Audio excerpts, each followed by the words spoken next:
To the Louisiana Superdome in New Orleans for this afternoon's NFC matchup. It's the Tampa Bay Buccaneers against the New Orleans Saints. Hi, everybody. I'm Frank Lieber along with Emerson Boozer. And, of course, who knows, this may be the day for Tampa Bay. They've been waiting 27 straight Sundays. Regardless, though, we'll see two fine running backs coming off record-setting performances. Number one, Ricky Bell. Ricky Bell certainly has to be pleased with his performance last week, Frank. 94 yards. Now, 94 yards might not seem that much, but for a Tampa Bay running back, it has to be a good day. Chuck Muncie is also coming off a great performance and a great year so far. He set a new season rushing record for the Saints. He has a chance to gain 1,000 if he can get uncorked today and in the final game. But certainly Muncie is in the class of, say, a Walter Payton or one of the great fullbacks. Not Larry Zonka, but a guy like Chuck Foreman that's still active, running well. He could be that kind of running back. Bucs have perhaps the better defense, wouldn't you say? I would give the edge to the Tampa Bay Buccaneers defensively, but they suffer a bit offensively. On the other side, New Orleans, they have probably the worst defensive club in the business. We're ready now for the opening kickoff, so let's get with the action. Gordon McCarter, the referee, and there is his officiating crew. And as you can see, the Saints have won the toss of the coin and have elected to receive, and Dave Green will be kicking off for Tampa Bay. Saints have the number one kick returner in the National Football Conference in Clarence Chapman. Number 24, he's back there along with Rich Mouty. Here's the advance, and here we go. NFL football from the Superdome, bounding on the 10-yard line and picked up there by Clarence Chapman. 15, 20, 25, and really wrestled down at the 28-yard line by Danny Reese, number 46 of the Tampa Bay Buccaneers. So the Saints put it in play, 1st and 10 at their 28-yard line. Here's the way New Orleans will line up offensively this afternoon. This is their offensive line, and this is the crew that they've been going with most of the year. Not the greatest offensive line in pro football, which makes Muncie's accomplishment all the more remarkable. The receiving crew, Henry Childs is turning into a top tight end. And the Saints backfield, Archie Manning at the throttle, Tony Galbraith, and Chuck Muncie behind him in the I formation. Muncie across the 30 up to the 33 for a pickup of 5 yards as he sent Don Herman in motion. Dewey Selman making the tackle. Now the Selman brothers have done an outstanding job this year, no question at all. Here's a Tampa Bay front three. They, of course, play the very popular 3-4. And Leroy has been just something else in that front three. The four linebackers.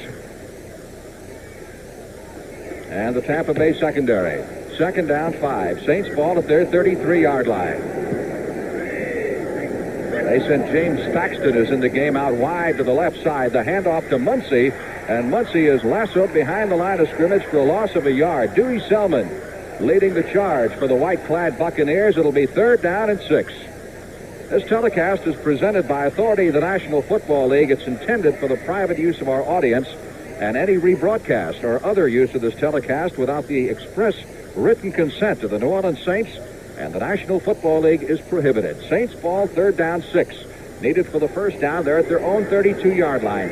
Paxton, who's filling in for John Gilliam at wide receiver, off to the left. Herman in the slot down at the bottom of the screen. And here's Archie Manning back to throw for the first time this afternoon. He's flushed out of the pocket, 30, 35, loses the ball. And let's see, the Buccaneers, I believe, have it. The Bucs have it at the 36-yard line. It looked like Manning was en route to a 1st down, and the ball came loose. Let's see it again, Em. This is something that the New Orleans Saints have been concerned about. And talking to one of the coaches just prior to the ball game, they wanted to know how well, or see how well, Tampa Bay could defend Archie Manning moving outside. So opening play here, Manning tries to get outside, gets an arm bump. Lewis picks up a fumble here. Big break for the Tampa Bay Buccaneers. Wasn't really hit that hard. Let's see now if the Tampa Bay offense can capitalize. Gary Huff will be quarterbacking the Bucs, who come up with excellent field position on the turnover at the Saints' 36-yard line. Ricky Bell to the 30-yard line, to the 29. A pickup of 7 yards.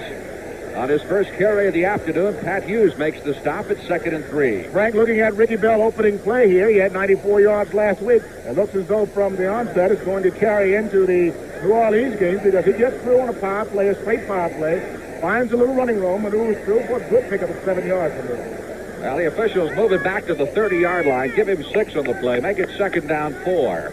Jimmy Dubose is in the backfield along with Ricky Bell as they work from the split backfield this time. Feeding Dubose, and Dubose finds a nice hole over the left side, and he's got a 1st down for the Buccaneers at the 24. Bob Pollard making the stop, a pickup of 5 on the play, and the Bucs have the first down of the ball game.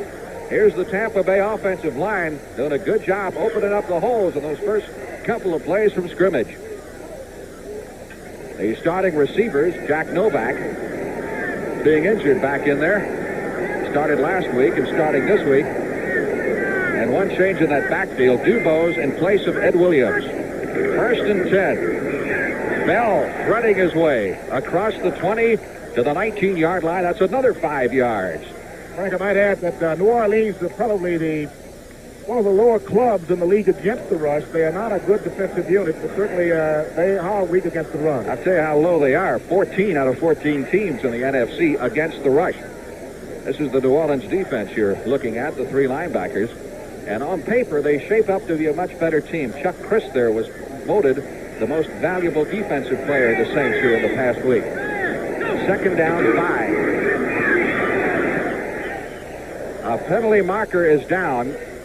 First flag of the afternoon thrown as Ed Williams, who came into the game on that play, carried for Tampa Bay, moved the ball to the neighborhood of the 15, and we've got a holding call coming up against the Buccaneers. Holding against Tampa Bay will cost them 10. Bucs haven't gone to the air yet. Gary Huff, by the way, has thrown just 1 touchdown pass in his last 12 starts. So it's been a long year.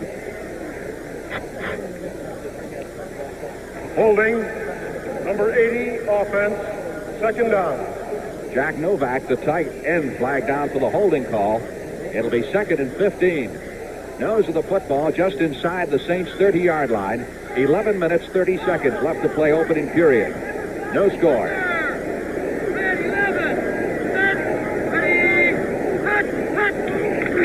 Up back to throw it for the first time. He's got wide open. Down to the neighborhood of the 20-yard line. Jimmy Dubose, the fine ex-University of Florida star who was a number 2 draft choice last year, and he carries to the 17. This is the kind of pattern that Tampa Bay wants to throw, a very safe-like pattern. Linebackers are getting back, trying to cut off the receivers downfield, so you flip it outside to your back. Simple as 1, 2, 3, a thing that made Fran Tarkenton one of the all-time great passes, flicking the ball outside, short. They needed 15 for the first down. They picked up 13, so it's 3rd down 2. Buccaneers have to get just inside the 15-yard line to pick up the first down. Owens in motion, the handoff to Williams, and Williams is stopped short. Williams is stopped at the 16-yard line. It will be 4th down and a long yard needed for the first down. And the field goal unit comes on.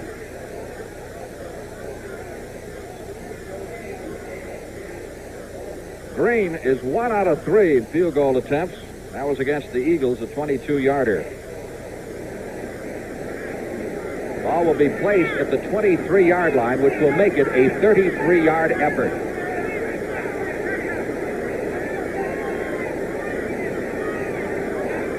McKay, the holder. It's far enough, but it's no good. He missed it to the right. So the Buccaneers blow a golden offensive opportunity after recovering Archie Manning's fumble on the Saints' opening series. And the Orleans will take over at the 20-yard line, 1st and 10, no score, with 10:37 left to play in the opening period.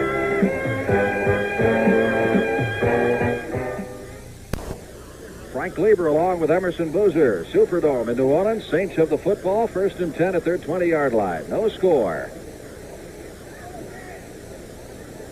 Archie Manning has been intercepted 6 times this year in 175 passes. That's pretty good. In fact, that's the lowest interception rate of his 6th-season NFL career.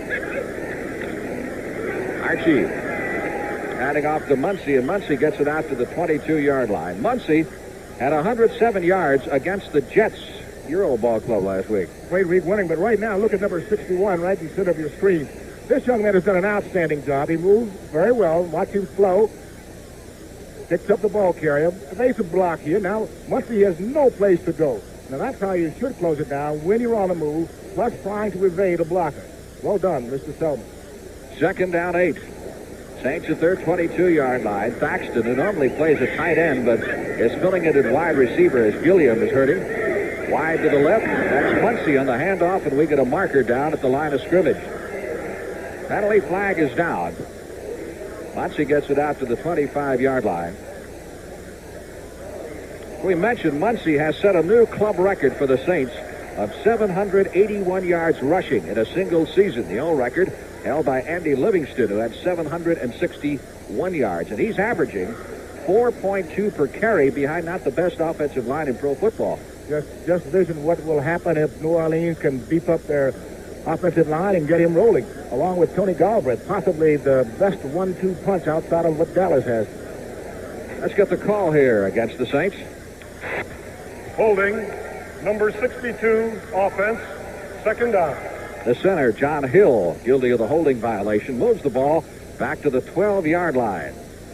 It is now 2nd down, 18.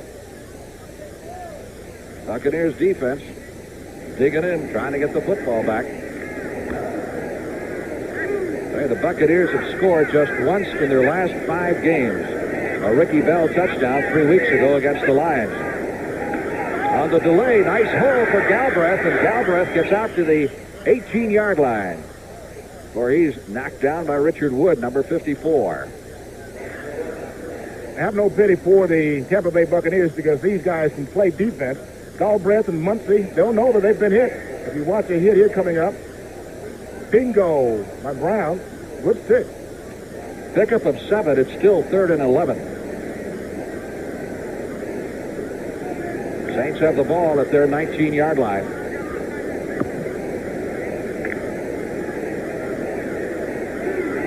Thaxton again comes out wide to the left side. Don Herman in motion off to the right. Archie Manning evading Selman's rush. But he got him the second time around, I'll tell you that. Counsel Rudolph with an assist from Leroy Selman. Selman really applied the pressure and then turned around and got him coming back. Now, anytime you can get a 3-man line to put on this kind of pressure, you know you've got some big studs up front. As Leroy comes in, frightens Archie Manning out of the way. Here comes Counsel to do the cleanup work. Back with Dewey, or Leroy rather. That's a good pass rush. Anytime you can get 3 men to do that kind of work, you're on the ball. Loss of 9. This is Tom Blanchard, the leading punter in the NFC. Reese is back there along with Higgins. This is Reese at the 50, 45, 40, 35, 30, down to the 27-yard line. A 23-yard punt return for Danny Reese. And again, the Tampa Bay Buccaneers offense provided with golden field position. 38 yards on the punt and 23 on the counter punch. And the Bucs have a first down at the Saints 28. Tampa Bay Buccaneers, those are the Bonnies.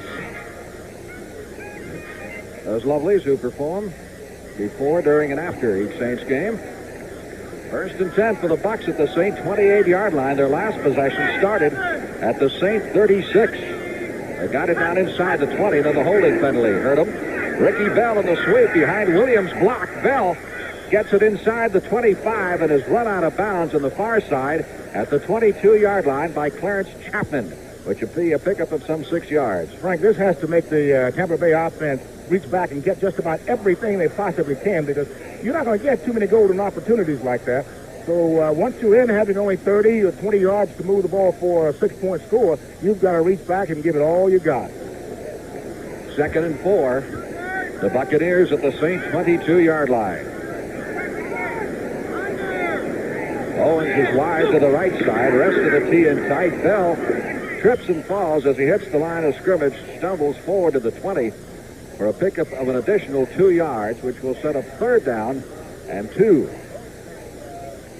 So a big play now for the Buccaneers. We'll be checking other scores for you throughout the course of the afternoon. Giants leading the Eagles in the 2nd period by a score of 7-3. Buffalo and the Jets are at halftime now, with Buffalo holding a 7-3 advantage. And Houston over Cleveland, 13-3 in the second period. 3rd and 2 for the Tampa Bay Buccaneers at the 20-yard line of the New Orleans Saints. Ricky Bell trying to pick up the first down. He's got it. He's inside the 15 of the 14 on a great bit of individual effort.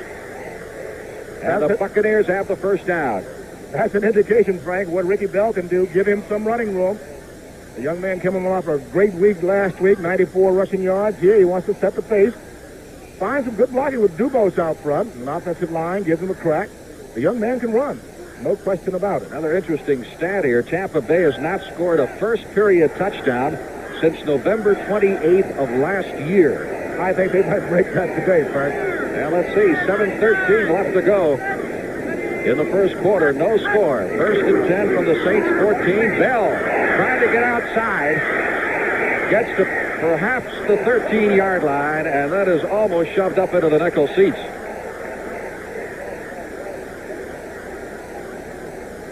I shouldn't call those nickel seats here at the Superdome. A place that cost $160 million, huh? The price of inflation. Probably $50 seats, at least.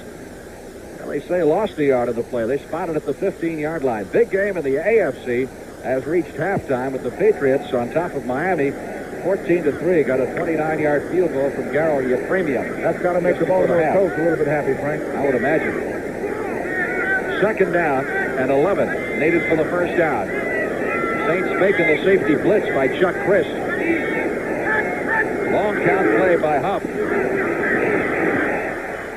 Saints defense rising to the occasion. Loss of a yard on that play, as the carry went to Lewis Carter. Number 32 has just checked into the lineup. It'll be 3rd down, 12, and Huff will have to go upstairs. Gary has completed his only pass of the afternoon. That little swing job. Out to Dubose. That picked up a good piece of yardage. 3rd down, 12. Tampa Bay at the 17-yard line of the New Orleans Saints. McKay goes wide right. Owens wide left. Williams and Ricky Bell are the setbacks. They give it to Bell on the delay, and Joe Pettersfield, the middle linebacker, was blitzing. So that was the wrong call, obviously. And he was dropped back at the 23, and he's getting up slowly. Week after week, the New Orleans Saints have been blitzing more and more because they haven't had the big pass rush. This time, they've got the right blitz on, middle linebacker, right up the gut. And unfortunately, Huff had called a draw right up the gut. Normally, that wouldn't be a bad call. 3rd down, long yardage, looking for him to pass. Not at all. Great situation. But the Saints had the perfect defense. Okay, Green, who missed a moment ago from 33, will try this time from 40. McKay to put it down.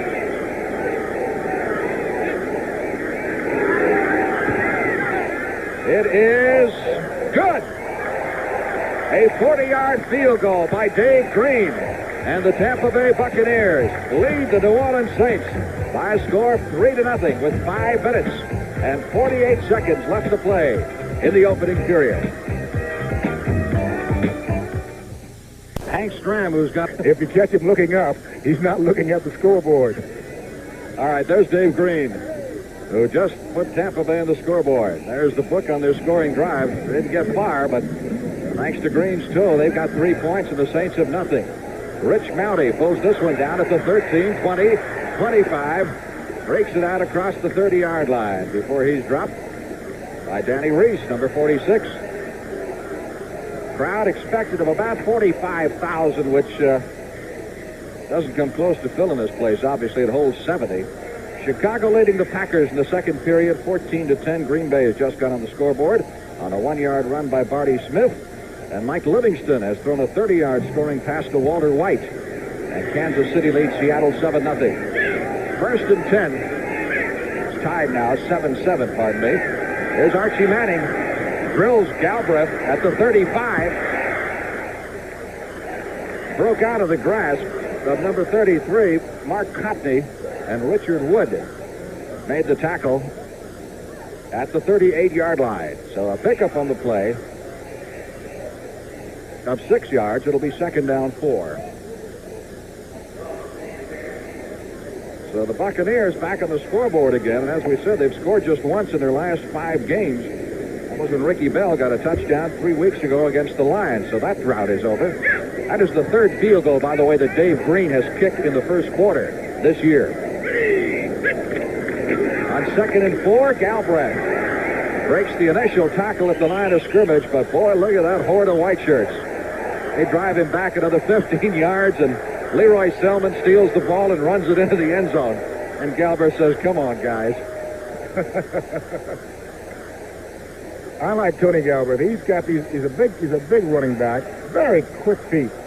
On the last play, it looked as though he would be trapped behind the back in the backfield. Just a little move, a little wiggle here, and he got passed right back to the line of scrimmage. He gained 2 yards, 3rd down, and 2 needed for the first down. Galbraith has an average of 65 yards per home game, which is more than twice his average on the road, which is a little bit amazing. 3rd and 2. Let's see if the Bucs can stop him.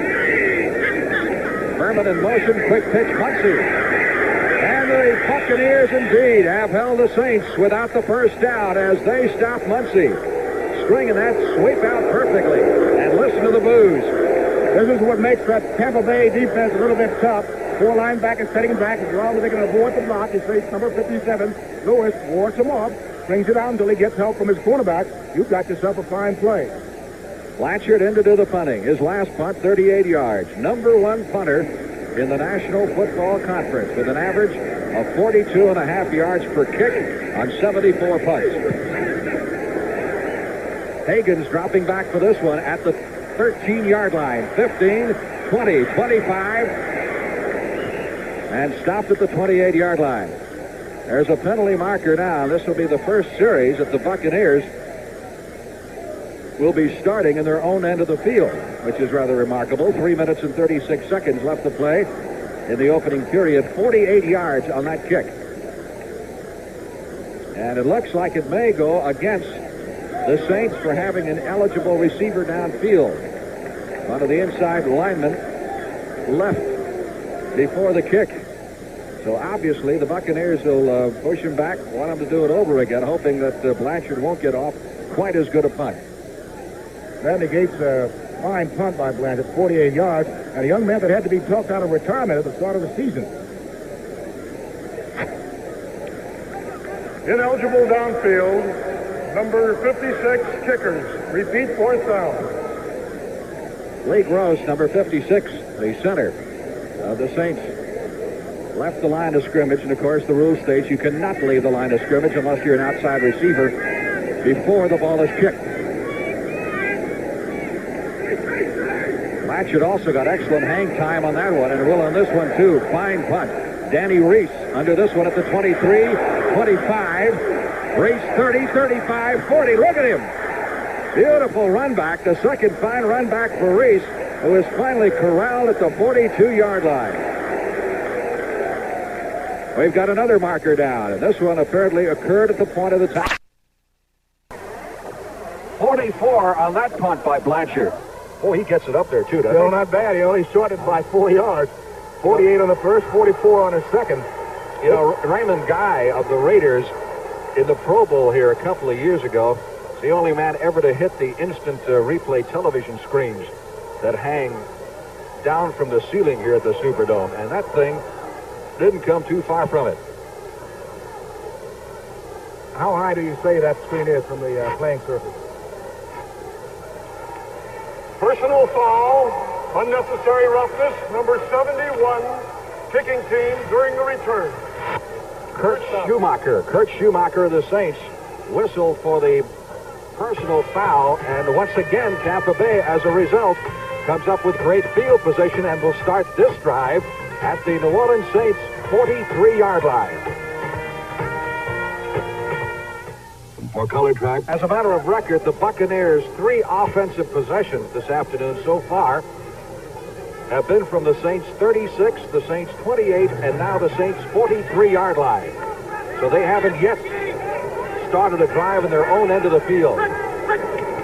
Gary Huff, a delayed handoff to Ricky Bell, and Bell carries to the 39 for a pickup of 4 before Bob Pollard makes the tackle.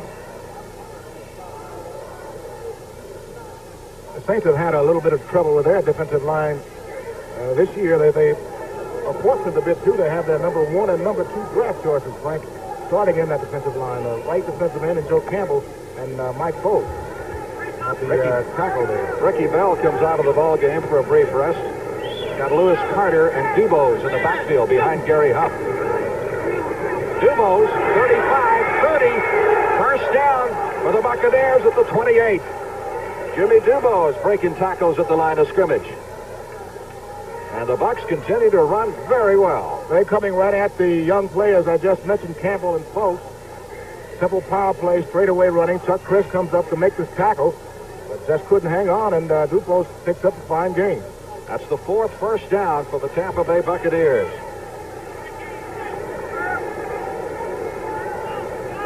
First and 10 now from the 29-yard line.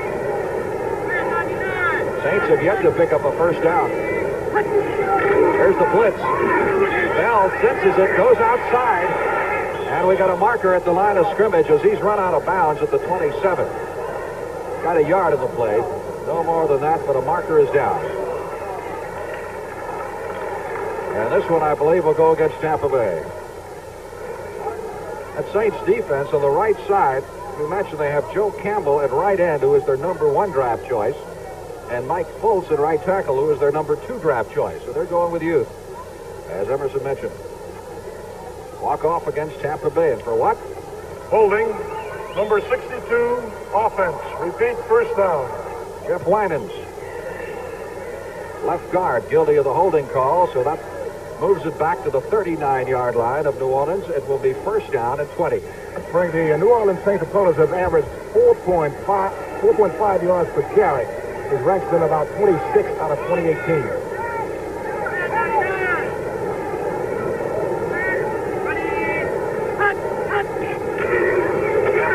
Ricky Bell. About the 36-yard line. It should be a pickup of 3. Joe Fettersfield, number 58, the middle linebacker, making the tackle. Fettersfield this year has set a new club record for tackles in a single season. Ricky Bell, number 1 draft choice last year out of USC, been banged up on and off throughout the course of the season.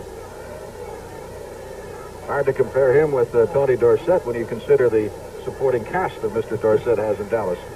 I'd like to see Dorsett and Ricky Bell hooked up sometime during the future, maybe some trades. 2nd and 17 from the 37-yard line. Huff, under pressure, gets it away. Almost picked off, intended for Jack Novak, and number 44, Chuck Christ. In the Saints secondary, one-time New York Giant, and a fellow who didn't play football in college, was a basketball player at Penn State. Breaking up that pass play, turned out to be an excellent football player. Be 3rd down, 17 now for the Bucs, as Chris looks over to get the defensive call from the sidelines. CBS Sports Spectacular next Saturday. Got the World Welterweight Championship. The highlights of that will be upcoming. That'll be a good one. Carlos Palomino against Jose Palacios. We'll have more to tell you about that a little bit later. That's an odd formation. Gary Huff over the middle to Dubose. Dubose at the 35, dragged down at the 34. So the Saints defense stops the Buccaneers. And this is a little bit out of Dave Green's field goal range, I would imagine. Frank, that formation you were calling odd, that's when a team knows they're going to throw. If you get any indication that the opponent is going to blitz, as Chris and Fettersfield are up into the line, Dubose just moved up. There's no figure we're going to throw the football. Saints doing a lot of blitzing so far this afternoon. And effective at times. Dave Green, who does the field goal kicking, of course, also does the punting and is one of the top punters. He had a great afternoon last Sunday against the Chicago Bears, particularly placing the ball out of bounds. Got a delay of game call upcoming against Tampa. That looked almost like they took that thing deliberately, because they were nowhere close really to snapping the ball. Not unless they just didn't keep abreast of the time, but I'd agree with you that they did it deliberately. Why, I don't know. Maybe to give Green a little more room to maneuver with as far as trying to hit the coffin corner. I don't know either.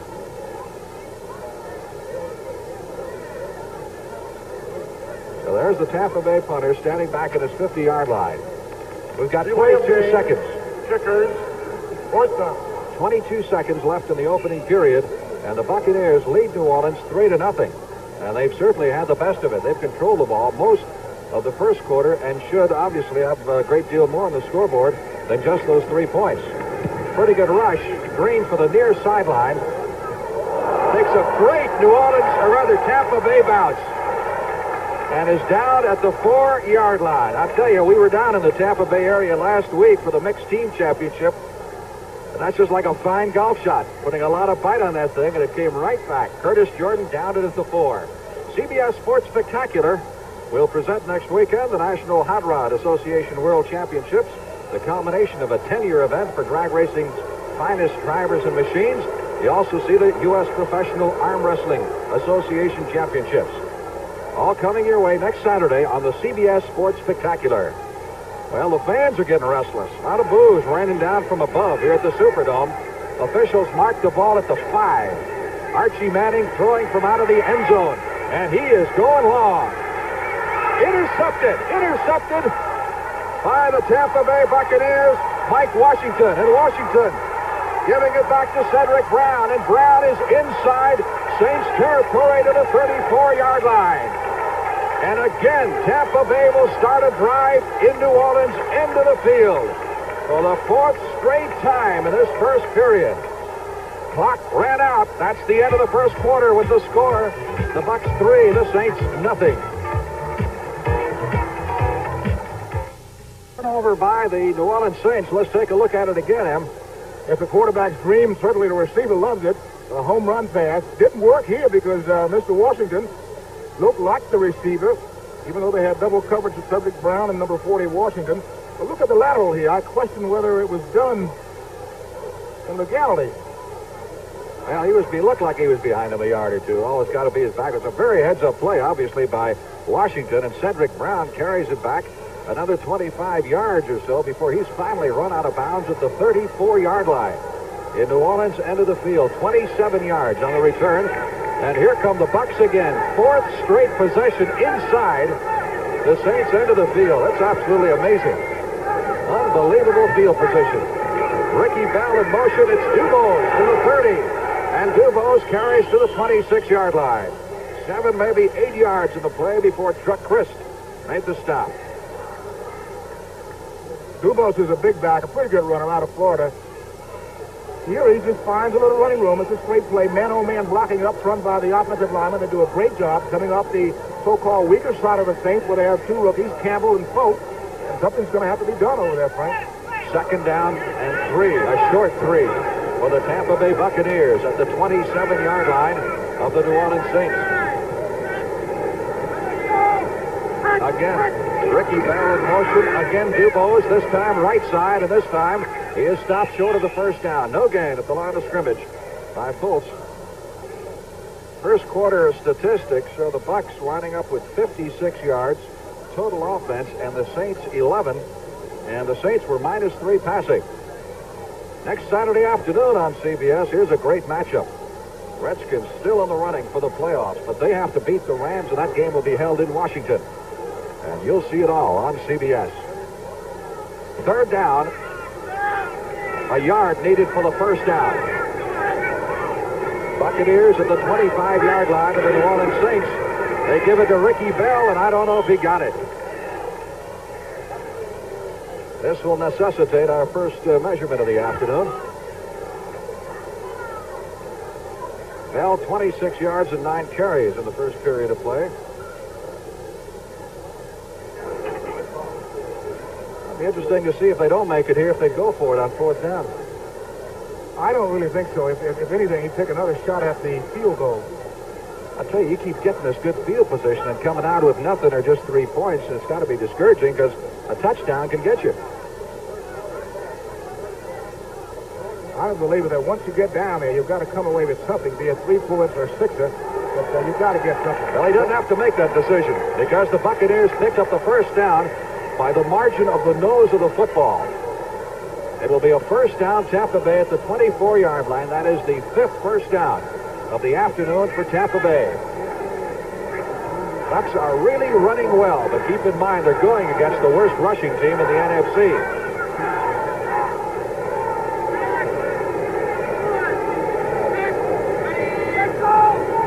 Bell goes in motion to the left side. This time, Dubose ran over his own blocker and everybody else as he took it down to the 20 for 3 yards. It'll be 2nd down 7. Pat Hughes, the right side linebacker, made the stop. He almost ran over his blockers back there, didn't he? Oh, yeah. Look at number 62, Jeff Wannon's coming out of the line. This is almost like a little fold-over block or a cross block between Dave Revis and Wannon. So all the back has to do is give a good little timing, little step here, there, get inside, get what he can get. Looks like he almost lost it in there, too, but he did manage to retain possession. It'll be 2nd down 7. Buccaneers at the Saint 20, going on the quick count this time. Ricky Bell, 20, 15, out of bounds, 14-yard line. A pickup of 6 on that play, and he is within a yard or less of another 1st down. The Saints have found a weakness. They're giving Mr. Campbell and Mr. Fultz all the work they need to that side. It's a pitch out aimed at trying to pin the linebackers and Campbell inside along with Fultz, shut that whole thing off, and hope that Joe Fetterfield doesn't get over to help make the play. And that they're doing very well at this point. 3rd down, less than a yard needed for the 1st down. Buccaneers at the 14-yard line of the New Orleans Saints, leading 3-0 early in the 2nd period.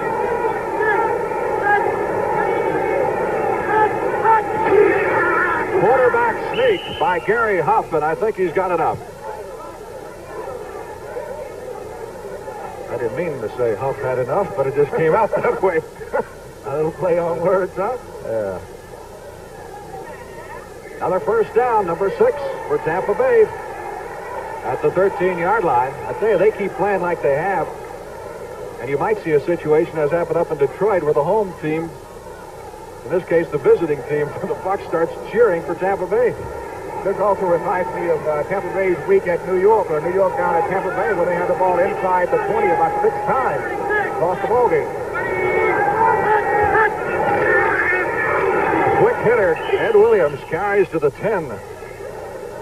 A pickup of 3 yards. It'll be 2nd down 7. Bolts, number 72, jamming it up. Ed Williams, as John McKay shuffles backs and ends out of there liberally. The type of year that Ed had so far. Journeyman running back in the NFL. I think that indicates with him shuffling his backs in and out that he's going to run the football all day, so he wants the back flush. 2nd and 7 from the 10-yard line.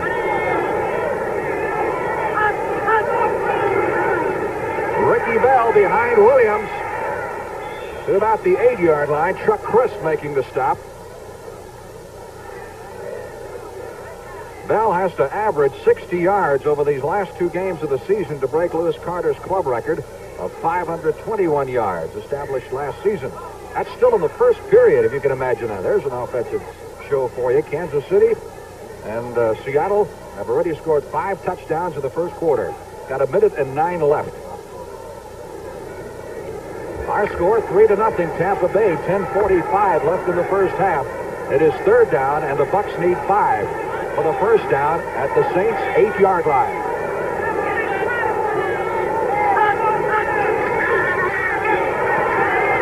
The hole was there for a moment, then it closed for Jimmy Dubose, Fettersfield, and Chuck Crisp.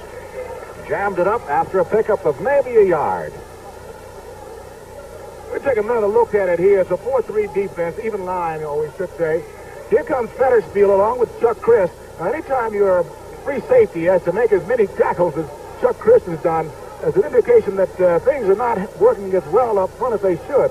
Along with your middle linebacker, he's there primarily to make that kind of stop, but the free safety shouldn't be there as quick. Dave Green, 1 out of 2. This will be from 25. He is hit from 40 and missed from 33.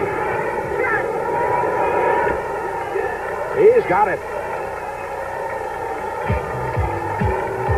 Tampa Bay 6, the New Orleans Saints nothing.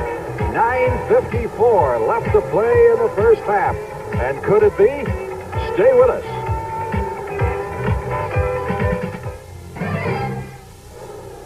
The Saints bench and Hank Stram, he started gnawing a fingernail a moment ago. When he does that, you know, Things are not going well. He is in trouble. If he starts to look up with his finger in his mouth.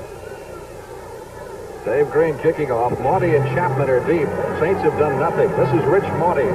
10-yard line. 15, 20, 25. Down at the 26. Very crisp, sharp tackling by the Buccaneers. Saints have been their own worst enemies. They've given up the ball twice in turnovers and allowed a couple of fine punt returns by Danny Reese.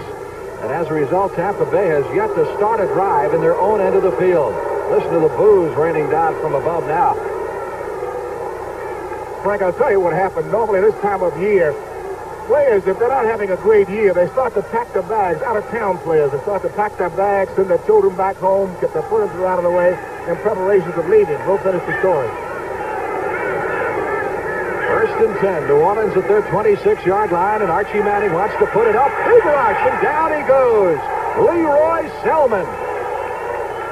With 10 quarterback sacks coming into this ballgame, racks up number 11 on a spectacular sack of Archie Manning. That's what you call your basic necktie tackle. Number 63, Leroy Selman, has not packed his bags. He's not ready to go home. This is called hello, Mr. Manning. They took him down gently, though. -8.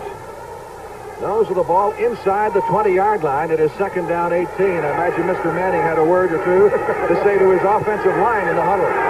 Second and 18. They take it away, and down he goes again, this time at the 10-yard line. He's wondering where those white shirts are coming from. This time, Cecil Johnson, number 56 on the stop, and Archie is hot.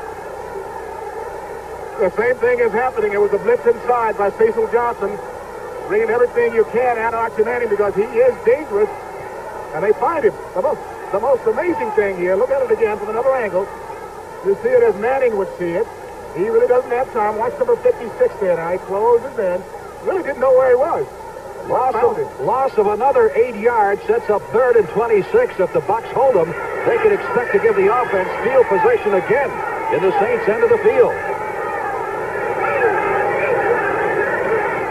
Straight handoff this time to Galbraith, who gets it out to the 15-yard line. And more boos from above. Frank, this club reminds me of the old New York Mets when they went into a losing record. No matter where they went, people came out to see them. They cheered them when they did something spectacular. Right now, as happened in Detroit against Tampa Bay in Detroit, they're beginning to cheer for Tampa Bay here in New Orleans.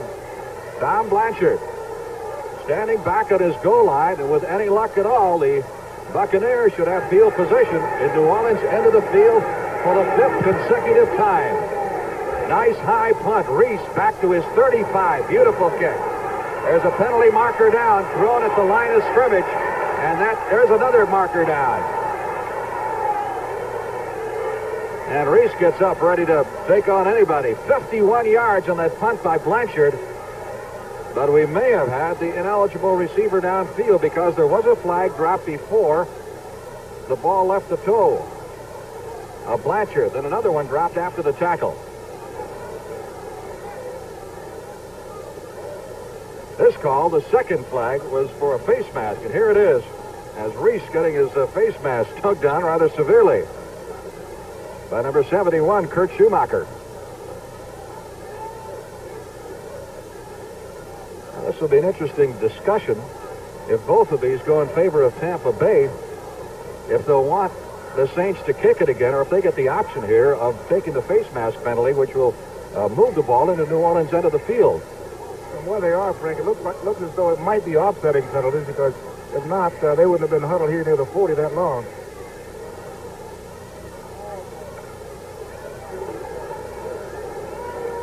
I think they're going to bring it back and make Blanchard kick it again. And perhaps Gordon McCarter, the referee, will explain that huddle when he gives us his call on the penalty in just a moment. 8:13 left to play in the first half, and the Buccaneers lead the Saints by a score of 6-0. And it has been all Tampa Bay so far. They should have had a lot more points than that.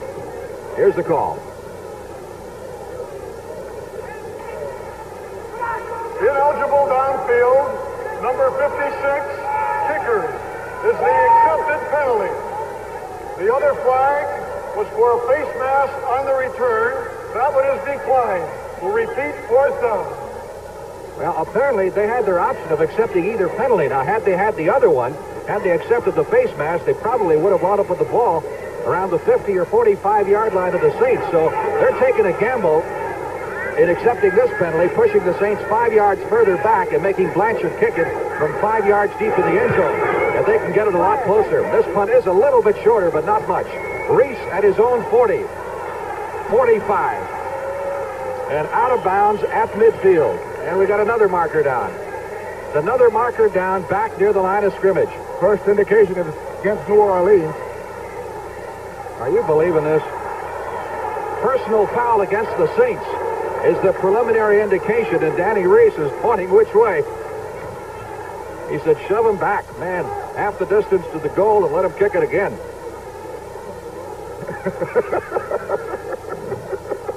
Blanchard has kicked 51 and 50 yards. Our director, John McDonough, has suggested that if any more penalties are assessed against the Saints here, they will be kicking from outside the Superdome and perhaps in the lobby of the hotel across the street. Personal foul, unnecessary roughness, number 56, kickers. Repeat, 4th down. Lee Gross, the center, throwing an elbow. Now, that can tell you just how tight these New Orleans Saints are. They've had 3 consecutive penalties here. It means that the opposition is rattling, say, the kicking team of the Saints. They're doing things that they don't normally do. They've been doing the kind of things they're doing now, punting team, since early training camp. So you know darn well you know what you got to do. All right, half the distance to the goal, moves it back to the 5, and now Blanchard is backed up all the way against his end line. Let's see if perhaps Tampa Bay changes his strategy here and decides to put some pressure on Blanchard. They've been playing return here the last couple of punts. Officials discussing something here prior to the snap. We've got a brief official timeout while we get everything coordinated. Buccaneers leading 6-0 on 2 Dave Green field goals. 8 minutes, 2 seconds left to play in the first half. High snap.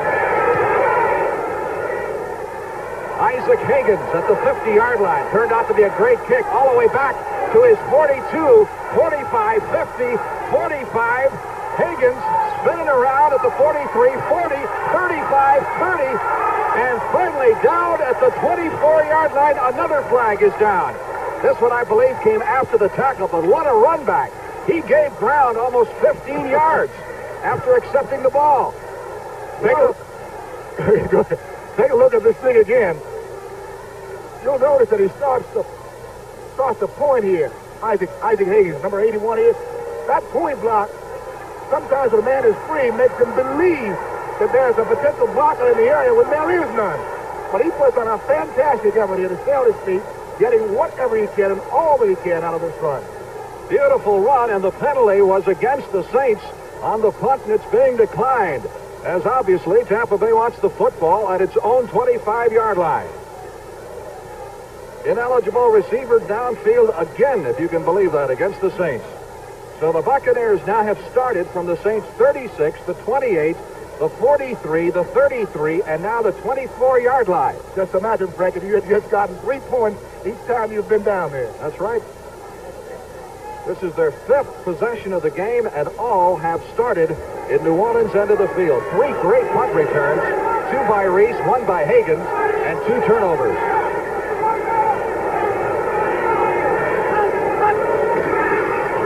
Gary Huff beating Ricky Bell, and Bell gets a yard to the 24-yard line. You know, it looks like the Saints have made a defensive adjustment now on that front 4. They moved number 70, number 82 out of Bob Pollard.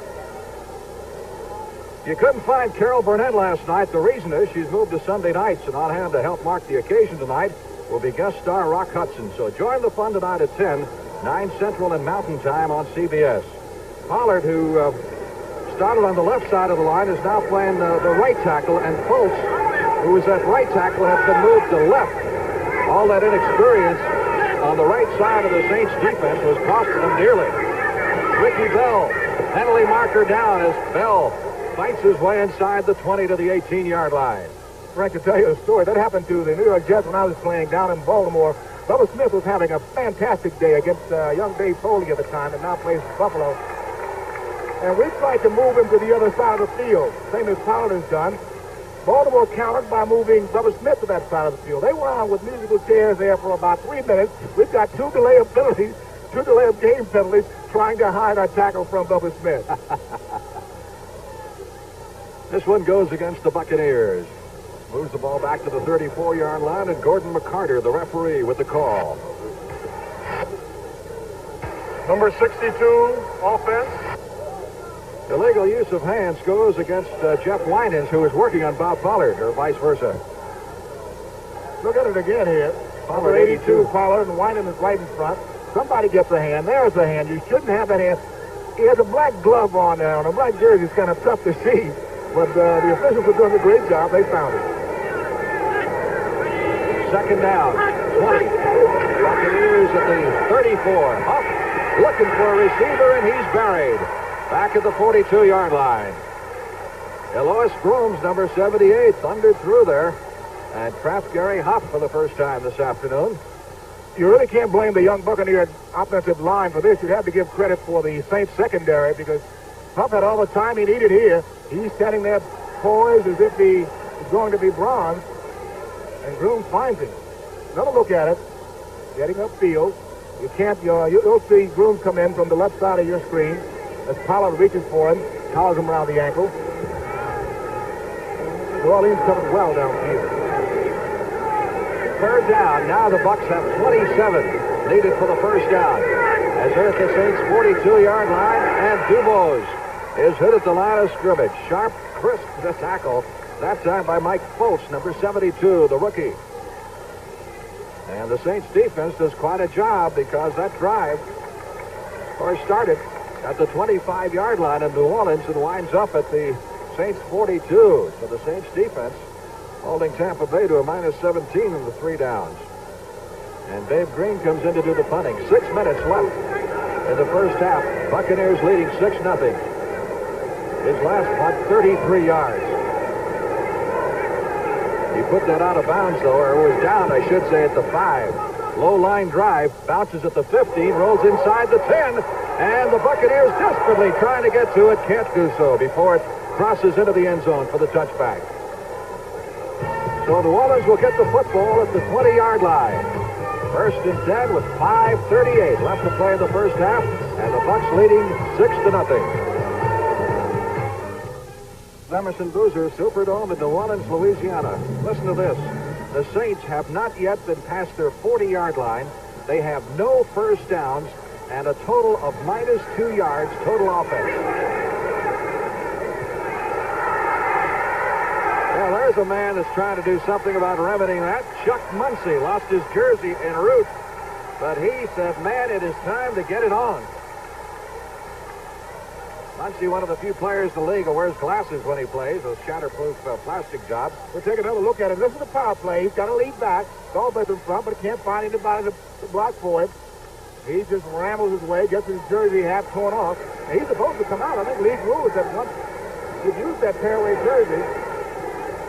That's the Saints' first down of the ball game. Galbraith out to the 36-yard line for a pickup of 4, maybe 5 yards in the play. I think at 4, it'll be second down and 6. Well, this Bucs defense is something. Look at Dewey Selman, 63. He's taking it on as he should in heavy traffic. This is just like being in a heavy rush hour traffic jam. You've got to dodge, pitch your way, find the ball carrier. He did it well. Stop, let the blocker go by. Found Galbraith. Second down. 6 for the first down. Saints at their own 36. Quick pitch. Mike Strong, who has come into the ball game, and Strong breaks a couple tackles at the line of scrimmage and drives forward for 2, maybe 3 yards in the play. That'll set up third down. Pretty good piece of individual effort there. These linebackers here, they're cops. Watch Dewey, number 61. He just fights his way out to the outside. And that's what the 3-4 defense gives you. Gives you good pursuit if you have linebackers that have good lateral movement. Dewey Selman is probably the best mover back there. Third down. Saints need 4 for the first down at their own 37. They trail 6-0 here in the second period. Archie Manning rolling right.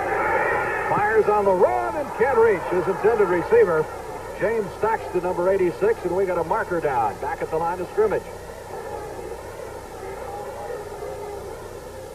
Archie had a pretty good rush on him that time. We get the holding call, though, against New Orleans, which will be declined, I'm sure, by Tampa Bay as it puts the Saints in a punting situation.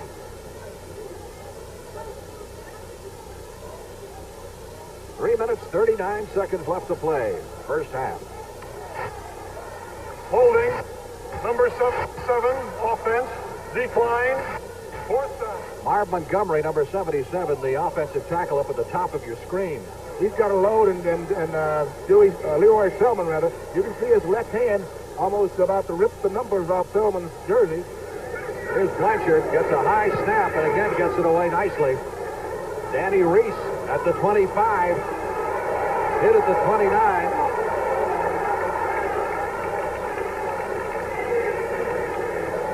Nice tackle by Wade Bossard of the New Orleans Saints. And the Bucs will take over and will start a drive for the first time in the first half in their own end of the field.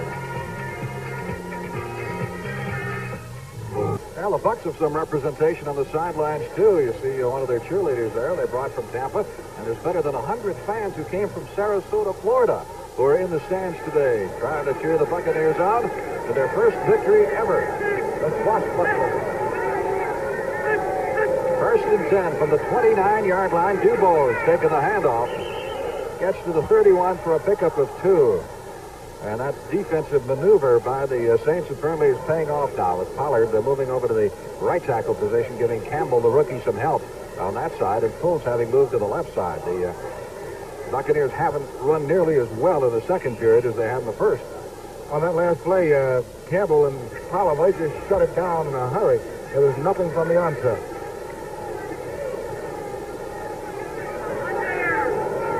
Second and 8. Bucs at their 31. 2 minutes, 45 seconds left in the half. Huff. Going long. He's got a man out there, and he has it at the 31-yard line. Owens makes the reception for the first down at the 31. He was way underthrown, but it worked to his advantage. Had Huff really put the mustard on the ball, that would have been 6. Look at it again here. Jackson didn't realize where the football was. The ball was vastly underthrown. Now, comes back. That's a sin for a defensive back not to know where the football is. Look at it again here. As Mr. Huff with the downfield just didn't get enough on it. It lopped it up there. The secondary didn't see it, but they came back to cover. 39 yards on the play and a Tampa Bay first down at the Saints 31. And we got a whistle in the 2-minute warning. 2-minute warning going to both benches, and so far still all Tampa Bay. The Bucs 6, the Saints nothing in the first half at New Orleans. This is the New Orleans Saints' final home game of 1977, and next time you see an NFL game out of the Superdome, it'll be January 15th, Super Sunday. At Super Bowl 12, the unreal here. The hotel demand and the ticket demand is unreal, despite the fact it's going for $30 a ticket this year. Can you imagine that? They've got 74 seats, and you can't find a ticket. First and 10. Tampa Bay Buccaneers at the Saints' 31-yard line. 2 minutes left to play. Huff back to throw it. Got a man wide open. That's Dubois at the 25, and Jimmy fights his way down to near the 23-yard line. Frank, let me tell you what's for another first. Let me tell you what's happening here. Tampa Bay has been able to run the football well against New Orleans. New Orleans has now tightened that defensive secondary up, bringing linebackers and safety men up tight, which means that you've got to throw the football. Everything is open up downfield or in tight, expecting the run. Throw the football. Tampa Bay is doing it. Second down. Bucs need 2 for the first down. They're at the Saints' 22-yard line. You can see the time remaining in the first half of play. Dubois picking up the first. At the 19-yard line, Bob Pollard makes the tackle. And now the Bucs will call time to stop the clock with 1 minute and 27 seconds to play in the first half. Timeout should be no problem here. That is the first of the allotted 3 for Tampa Bay. I want to remind you, on Christmas Day, CBS Sports will bring you the Fiesta Bowl with Penn State, led by Chuck Fusina, taking on Arizona State. And that will be followed on December 31st, New Year's Eve, by the Sun Bowl of the Cardinals of Stanford, led by Guy Benjamin, recently named to the AP All-American first team, going against the Tigers of LSU and their highly touted running back, Charlie Alexander, who's third in the nation in rushing. And then, of course, top it off on January 2nd with the Cotton Bowl with number 1 ranked, undefeated Texas Longhorns, with Earl Campbell, the Heisman Trophy winner, taking on the Fighting Irish of Notre Dame in a battle that many say will be for the national championship. Of course, as far as Texas is concerned, it is. Notre Dame might have some arguments from people in Alabama and Oklahoma and places like that, even if they win. But there'll be another poll taken after the New Year's Day game, so we'll just have to wait and see. A minute 27 to go, first half. Buccaneers leading the Saints 6-0, and the Bucs driving once again with a first down at the Saints' 19-yard line, and they'd like to get on the scoreboard certainly one more time. Frank, if Tampa Bay scores, excuse me, I'd love to go into the locker room with the Saints and see what happens. This is the 6th time that the Buccaneers have been in the Saints' end of the field.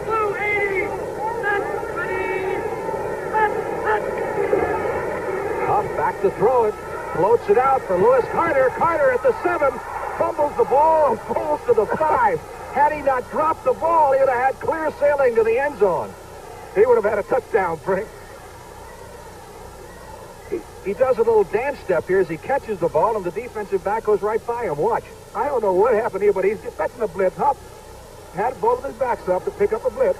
Now he hits Carter outside. What's Carter?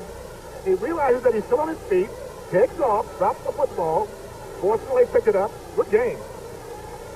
Well, he was out there with a linebacker trying to cover him, Pat Hughes, number 54. And here it comes again. And watch the little step here. He puts on the brakes.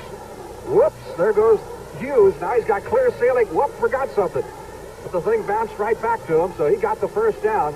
And the nose of the ball is just inside the 5-yard line with a minute 16 to go. And the Bucs have used another timeout, which leaves them 1. That was one reason. That's another reason why Tampa Bay has not scored that much offensively. Whenever they get something going, there's a breakdown somewhere.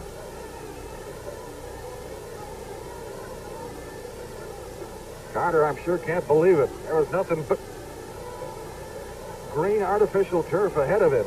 And what does he do but drop the football?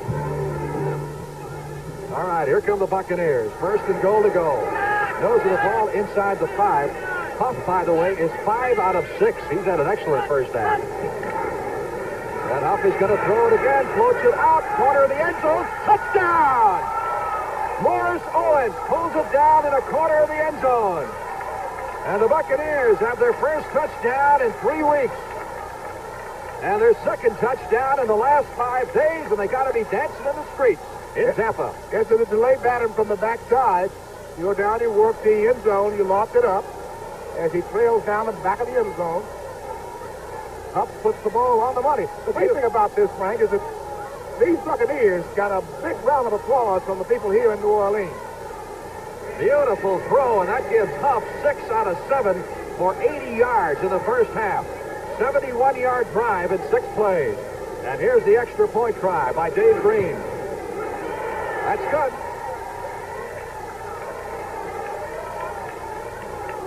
Tampa Bay leading New Orleans 13-0, and Hank Stram chewing on that gum and shaking his head. I don't believe it, he's saying.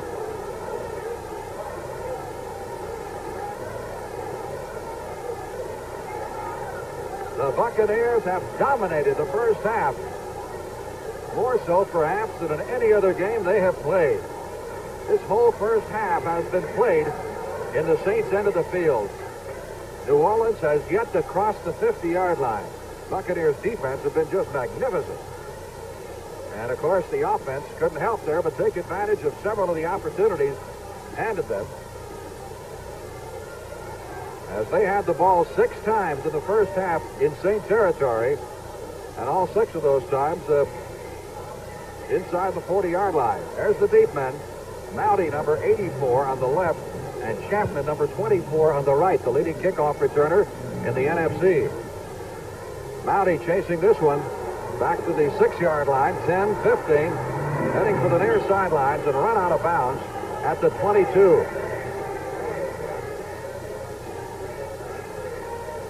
George Ragsdale made the stop. Ragsdale was injured last year in a game against the Saints, preseason game. Missed the whole year. CBS Sports Spectacular. Next weekend, the WBC World Welterweight Champion, the young welterweight from Santa Ana, California, Carlos Palomino, defending his title against Jose Palacios of Mexico. That'll be held at the Olympic Auditorium, and you'll see highlights of that fight on the CBS Sports Spectacular next Saturday afternoon. 1st and 10 as the Saints are booed roundly as they come out of the huddle. They're at their 22-yard line. Archie Manning, sideline throw is short of the intended receiver, Don Herman, number 87, and more boos rain down from above. With 1:03 to go, I imagine the Saints would just must soon like to get it over with, get to the locker room and regroup. This is the time a quarterback or a receiver, matter of fact, the whole club has to turn the dial, that is, turn the volume down on the ears so they don't hear the boos coming from the crowd. You've got to be able to do that. Archie Manning has 1 out of 6 in the first half of play.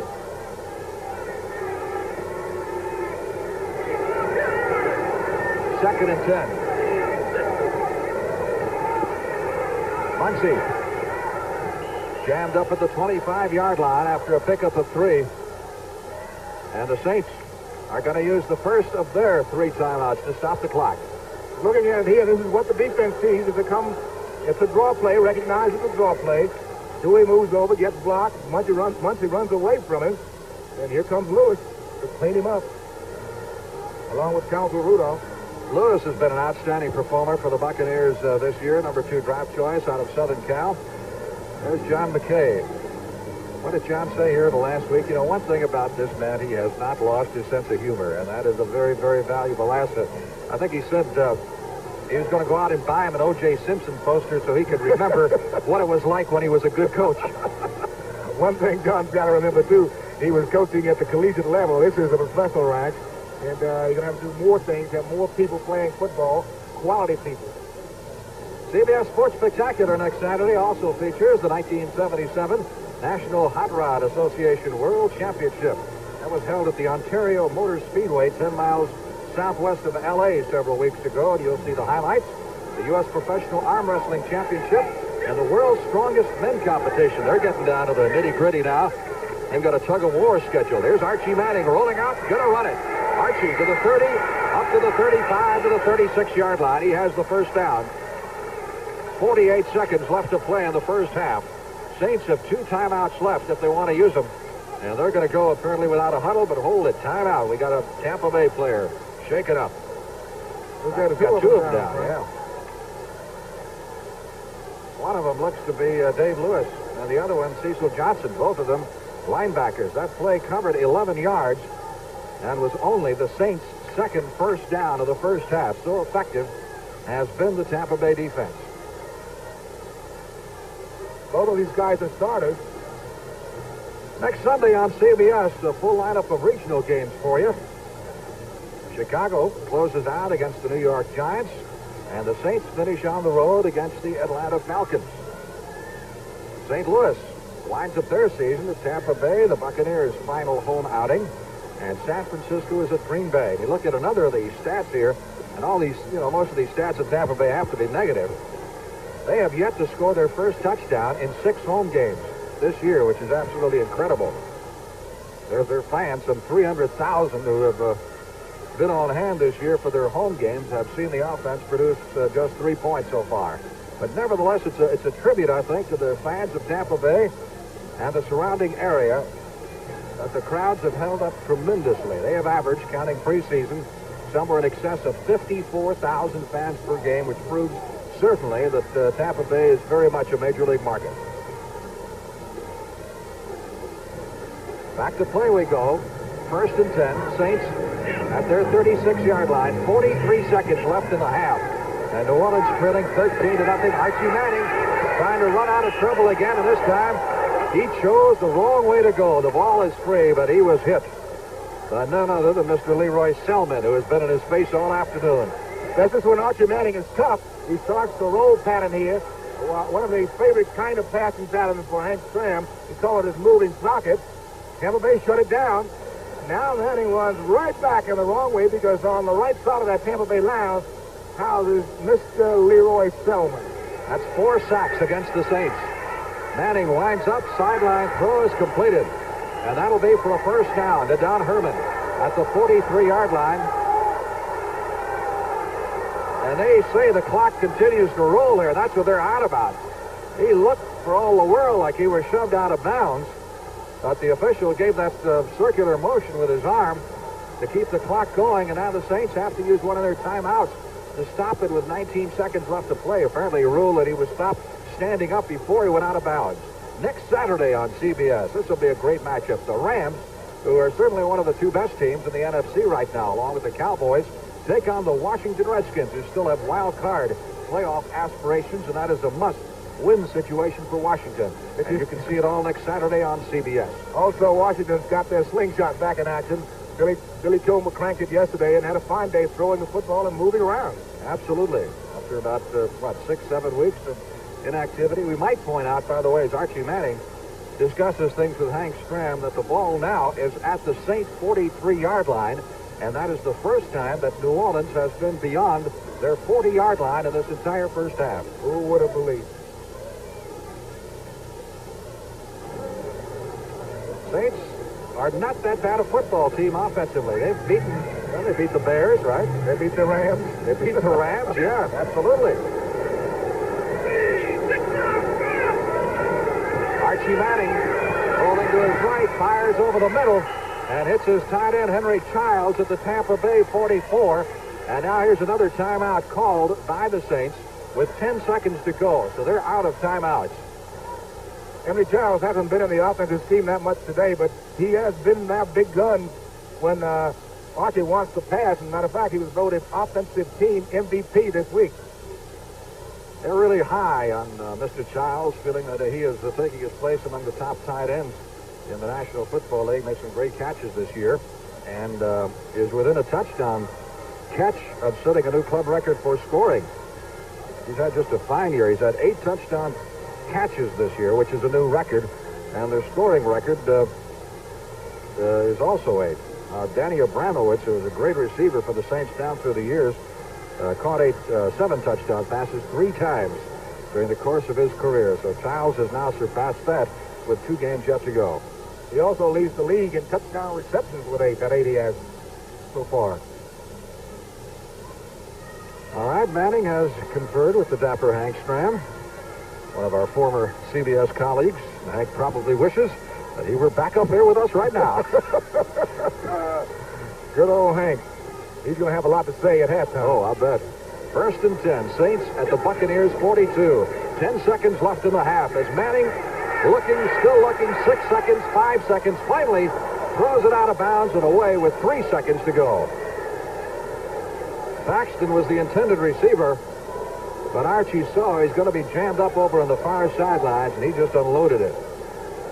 Well, from this distance, not much choice now but to go for the home run and hope for perhaps the big touchdown catch or an interference call. Tampa Bay 13, the New Orleans Saints nothing, in case you joined us late.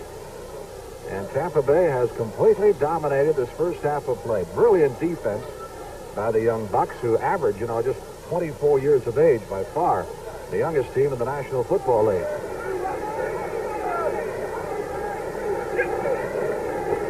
Here's Manning. Lines up. Unloads it down the far sideline. And it is tipped away as the first half comes to an end.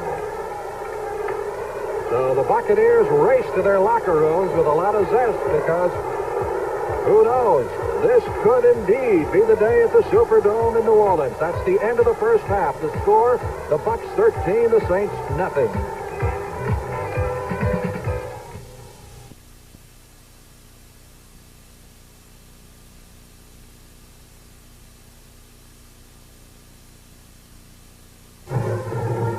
The preceding announcement was brought to you as a public service by the National Football League. That's Gumbo, the Saints mascot, enjoying itself on the sidelines with some members of the Bonnabies. I don't think I'd sit that close to Gumbo. He looks kind of hungry, Frank. He does.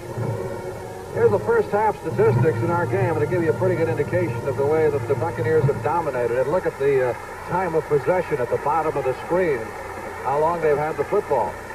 Another interesting stat there. Look what Gary Huff has done at quarterback, passing. He's thrown very well.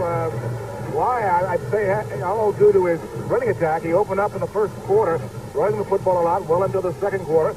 And then when New Orleans tried to tighten the secondary up, he started to throw the football. Done well, 7 out of 8. When you get right down to it, most of that Saints yardage came in the last couple of minutes on that drive, which got him into the Buccaneers' end of the field for the first time this afternoon. And there's Hank Stram, and I mean to tell you, that's exactly what he's thinking, huh?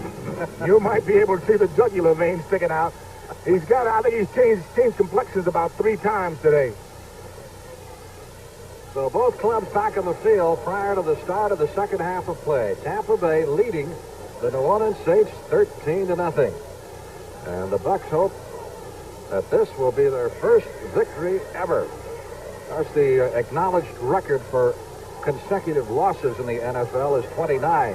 So they got a couple more to go to get to that point set by the old Chicago Bears back during the war years. John McKay, the head coach of the Buccaneers. Nice tan he's got, and I know Hank Stram is not as tanned or well tanned as McKay because he's down the sun. It's the undue pressure put on by the Tampa Bay Buccaneers that has gotten Stram a little bit tanner than ever. Well, I imagine the early moments of the second half should go a long way toward telling here if the Saints are going to come back. They're going to come back pretty quick here and show some signs of life. 2 more quarters of play, the story should unfold. We've got it right here. And the Bucs will get the ball first at the start of the second half. Rich Zarro, Saints place kicker, making his first appearance of the afternoon with the second half kickoff. And the Buccaneers will go with Mark Cotney, number 33, and Isaac Hagens, number 81, back as the deep men. As we're about to get the second half under play. 1 touchdown in the game, up to Morris Owens. This is now a final score. The Eagles, scoring late, beat the Giants 17-14.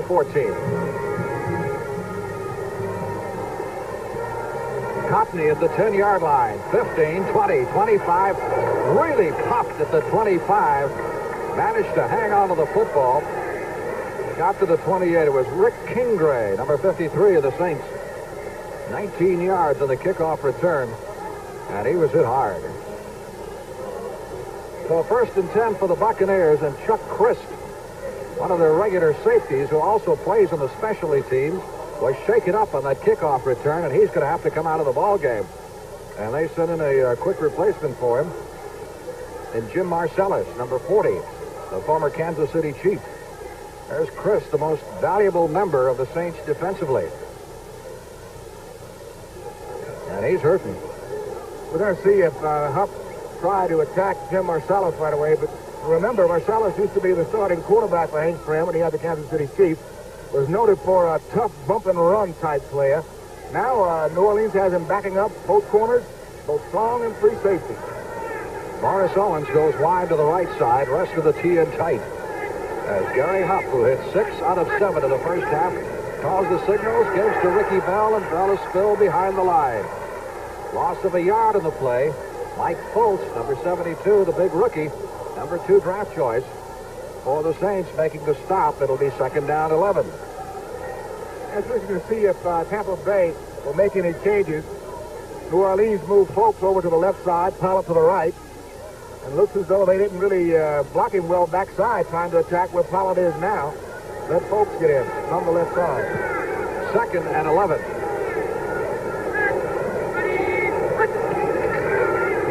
Ricky Bell on the sweep. Flag goes down as Bell is hit hard at the 30-yard line, picked up 3, and again it was Fultz right in the middle of things, and I think we've got a holding call coming up against Tampa Bay, at least from the indication of the referee, the preliminary indication. That'll be the case. First half statistics. Leading rusher in the game was Bell with 35 yards and 13 carries. Dubose at 32 on 9 carries. And Huff, as we said, 6 out of 7, 81 yards. He was trapped once. 10-yard walk-off moves the Bucs back to the 17-yard line. Holding, number 80, offense, 2nd down. That's Jack Novak, the tight end, and I think that's the 2nd time they've got him for holding. And that is the 4th holding call to go against Tampa Bay. In the game so far this afternoon, Isaac Higgins is in at a wide receiver. He is wide to the left. Owens is flanked to the right, and on the delay, it is Carter who is hit at the line of scrimmage. Lewis Carter, absolutely nothing there as Bob Pollard jammed it up.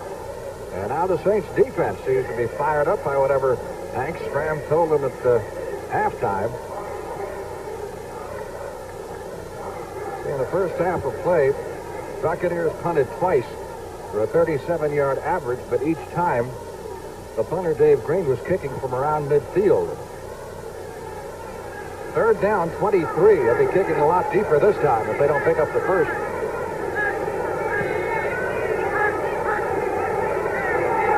Gary Huff lets it go long. Higgins is out there. Higgins trying to make the catch. And Chapman just did catch up, number 24, and got in his way. Again, the pass a little bit underthrown as Higgins had to slow down. Gary Huff had his man open. Called the right play, knew where he wanted to go with it. Waited until Higgins got the step on Chapman and just didn't get enough arm into it because it allows Chapman a chance to catch up with Higgins, and there's no way Chapman can run with Higgins. Green, as we said, he punted twice for a 37-yard average. This time from the goal line, it'll give New Orleans its best field position of the day. End-over-end punt. Mounty watches it bounce at the 50 to the 44 of the Saints, and he is dropped at the 45-yard line. Good coverage off the Buccaneers specialty teams after a 42-yard punt. And the Saints are going to be making a quarterback change here in the second half as Bobby Scott, number 12, comes into quarterback then. We'll be back in just a moment. Here's the book on Bobby Scott this year. He came on in mid-season to fill in for Archie Manning when Archie sprained his ankle and missed a couple of weeks. Then he got hurt. Bobby Douglas came in for a game or two. Then they went back to Manning, and now they're back to Scott after Archie was completely ineffective in the first half of play. 1st and 10, Saints at their own 46-yard line. And Scott comes out throwing to Muncy, and Muncy caught behind the line, gets away from the tackler, still on his feet at the 40, back to the 42-yard line. He did a lot of running, and when all was said and done, the net on the play was a -4 yards. Dave Lewis, number 57, finally made the stop. It looked like he was going to be tackled for a loss of a lot more than that. And that's the kind of play that most running backs call running in place. You get nothing but exercise out of that. It'll be 2nd and 14. Saints at their 42-yard line. Young Bucks defense digging in. They have done some kind of job so far this afternoon, playing that 3-4 almost to perfection. Muncy and Galbraith's a setback. Scott throwing. Intercepted! That could be an easy 6 points. Touchdown! Mike Washington!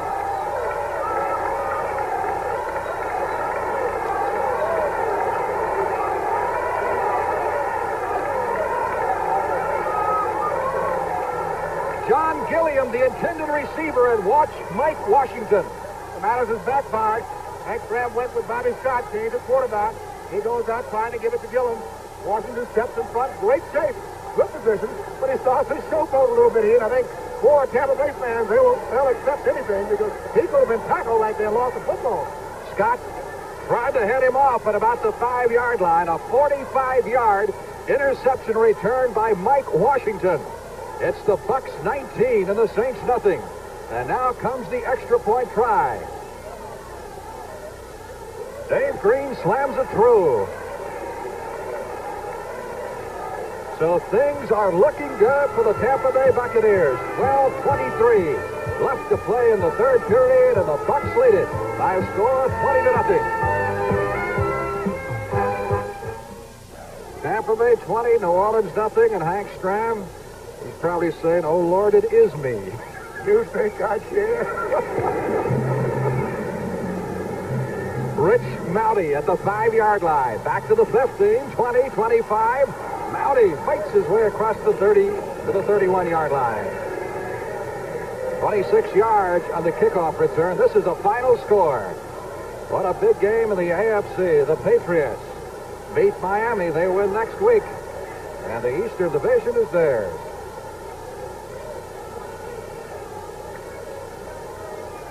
Well, Archie Manning couldn't do it. Bobby Scott, first series of downs, throws an interception that costs a touchdown. I guess Bobby Douglas is next. Who knows? Power eye in the backfield. Now they start Herman in motion. They give to Galbraith, and Galbraith storms up the middle. Across the 40, out to the 43. That's 12 yards. And a New Orleans first down. That, by the way, is the first time. Go ahead, Em. I'll tell you about that. It's a quick handoff. You see straight on straight blocking. Galbraith gets the crack and turns on with authority. They've got to get rolling. And running the football at this point is not going to help them. You talk about first time. That's the first time the Bucs scored on an interception in their history. And Mike Washington gets the honor. Muncie tripped up at the line of scrimmage. It was Dave Fair. Number 76, the middle guard, who took his feet out from underneath him. A little bit earlier this season, the Bucs scored by picking up a fumble. Woods did, against the Cowboys in Dallas, and running it about 50 yards for a touchdown. That's the first pass interception returned for a score by Tampa Bay in their 2-year history. 11 minutes left to play in the third period. Long time to go. A lot of things can happen. Second down, 10. Bobby Scott to Muncie. Muncie gets a block. 40, 45, 50. Muncie caught from behind, but not before he reaches the 44-yard line. Up Tampa Bay, Cecil Johnson, number 56, on the tackle. And shows he's got good feet here. What do they say, quick feet? Yes, indeed. Muncie is the kind of back that you can build your attack around. It's an indication here. Give him a little flare outside. Gives it to, now takes off. He's a dangerous runner with strength. The 15-yard gainer for the Saints and a first down at the Bucs 44. You have to feel if the Saints don't put something on the scoreboard this time, it may be all over for them. Galbraith, that blue shoulder pad flying, carries to the 40 for a pickup of 4, make it 3 yards. It'll be 2nd and 7, and he'll come out for equipment repairs. Tony Galbraith, former University of Missouri running star. I often wonder about the merit of wearing a tearaway jersey, because league rule is that once a jersey is torn, that you can't see the number, the player must come out of the ballgame. And you would want one of your top runners in there as much as you can. Kim Jones, number 32, has come into the backfield replacing him. That's Jones carrying the ball to the 35-yard line. Well, first sign of a prolonged drive that the Saints have had this afternoon. That play covered 5 yards. Ball is spotted just inside the Saints 35 as John McKay looks on. It'll be 3rd down, and they need, well, let's call it 2, but it's a very short 2 yards. Bobby Scott leads him up to the line of scrimmage. Scott, very capable veteran performer.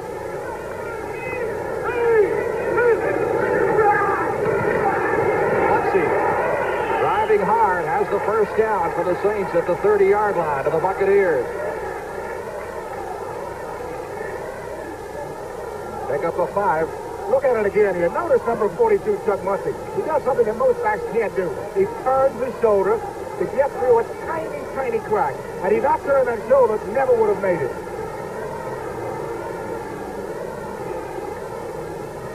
First and 10. Saints moving now from the Buccaneer 30-yard line.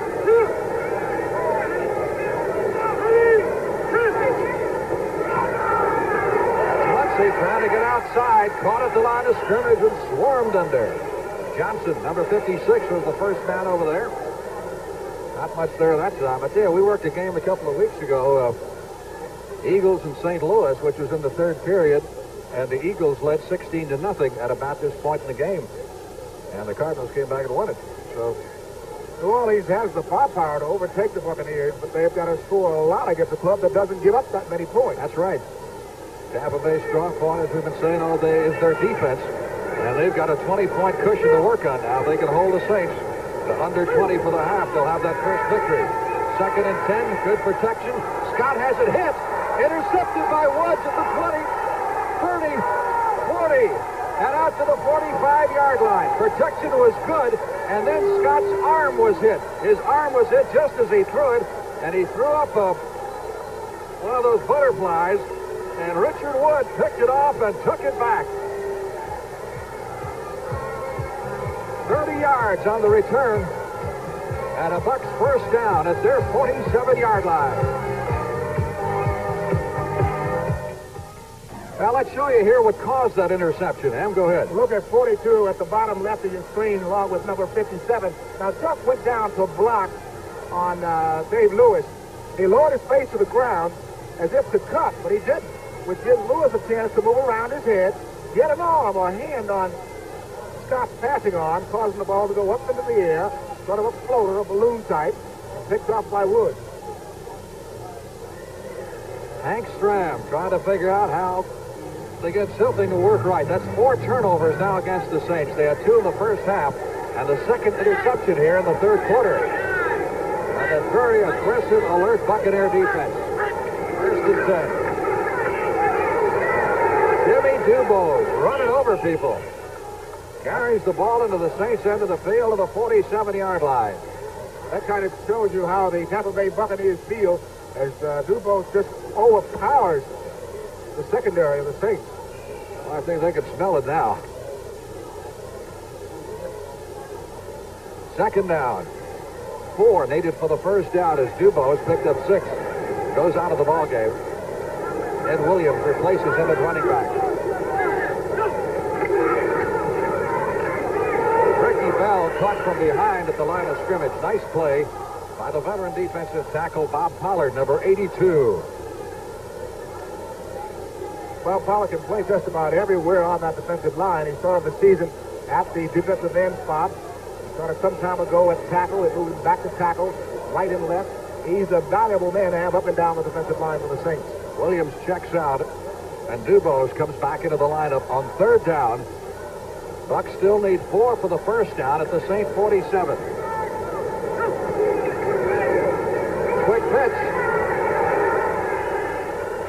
And hard running, Lewis Carter, number 32. I mentioned Ricky Bell. Bell, of course, is 42. The play a moment ago. That's Carter carrying the...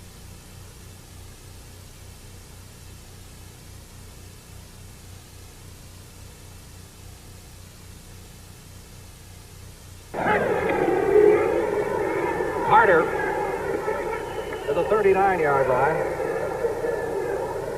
Pickup of 2 yards on that play. It'll be second down 8. I think we've mentioned to you that the left side of the Saints offensive line, Rivas and Winans, are both wearing black gloves.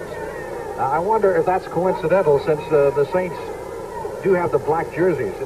The offensive linemen of Tampa Bay have black gloves. The holding thing would probably be the easier to get away with. You can bet that there is a reason other than protecting from stars for the black gloves. Second and 8. Bucs at the 39-yard line. Dubose cranking it out down to the 35 to the 34-yard line.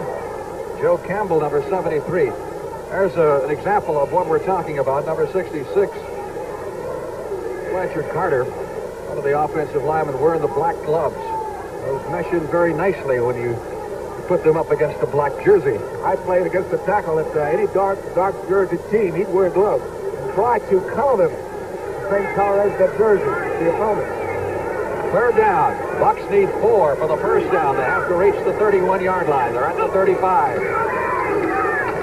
Driving hard, and it will be close, is Dubose.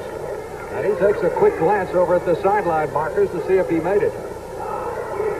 That may be close enough for measurement. Dubose and Carter looks like a pretty good combination. 2 good running backs. Don't have the notoriety, say, of an Anthony Davis, who is injured today and didn't make the trip, or Ricky Bell. But they are hard workers. Again, Bell with bruised ribs is out for the rest of the game. And here come the change, and even the Bucs seem to indicate that they're a little bit short, which will set up 4th down and less than a yard. Let's see how short they are. About, what, 8 inches? Let's see if they go for it. They want to go for it. And I think McKay's going to let them go for it. They've got a lot of momentum going. Probably a pretty good call. Got nothing to lose. Turn them loose. This is the best offensive showing they've had since Seattle, so you might as well try to keep the ball rolling. Even if they don't make it, of course, Saints don't gain that much field position with the ball at the New Orleans 31-yard line. 4th down and inches needed for the first down. Lewis Carter, number 32, and Jimmy Duvos, number 35, will be the running backs behind Gary Huff. I'd like to see a little fake of the line here and go for all the marbles.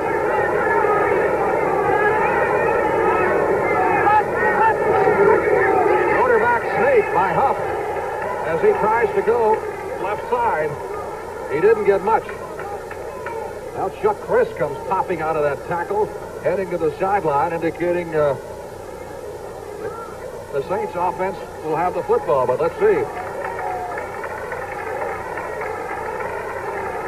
They're going to have to bring the chains out, Frank. It looks as though from our vantage point that he got it. He only needed about 6 or 7 inches, maybe 8 at the most. And he did get some movement. Now they'll bring him in from the far side. That was a 4th down play. If they don't make it, the ball goes over to the Saints. Watch it closely.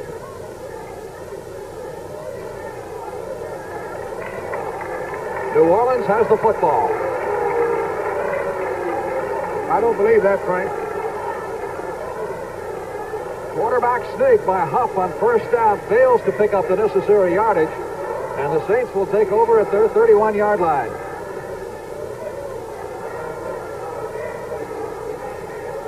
Well, that could have been the clincher had they picked up the first down and gone in to drive for another score. 4 minutes, 2 seconds left to play in the third period. The Buccaneers 20 and the Saints nothing. Timeout. All down to the field. We'll be back at the Superdome in New Orleans in just a moment. Frank Lieber along with Emerson Boozer from the ultra-modern Superdome in New Orleans, Louisiana. 44,000 plus the crowd today in this 71,000 capacity stadium.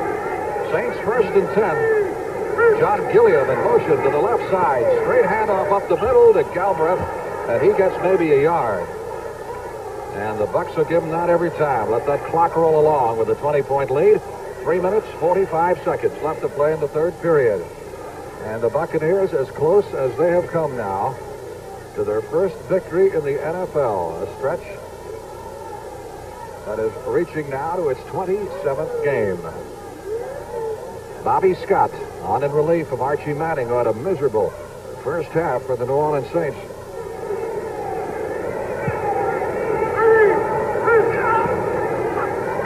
Scott, protection good, fires a bullet to Don Herman over the middle.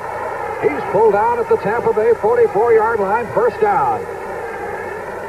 Don Herman, one-time New York Giant wide receiver, breaking loose across the middle, good protection too.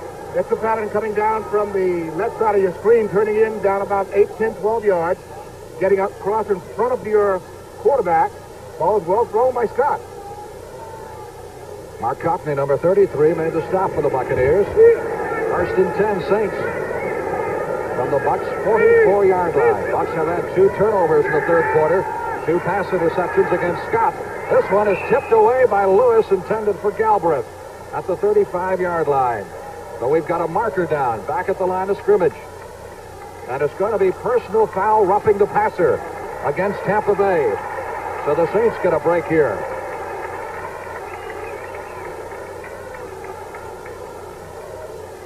As Bobby Scott was roughed, that will be a 15-yard walk-off and will move the Saints as close as they have been to the Tampa Bay goal line this afternoon. Down to the 29-yard line.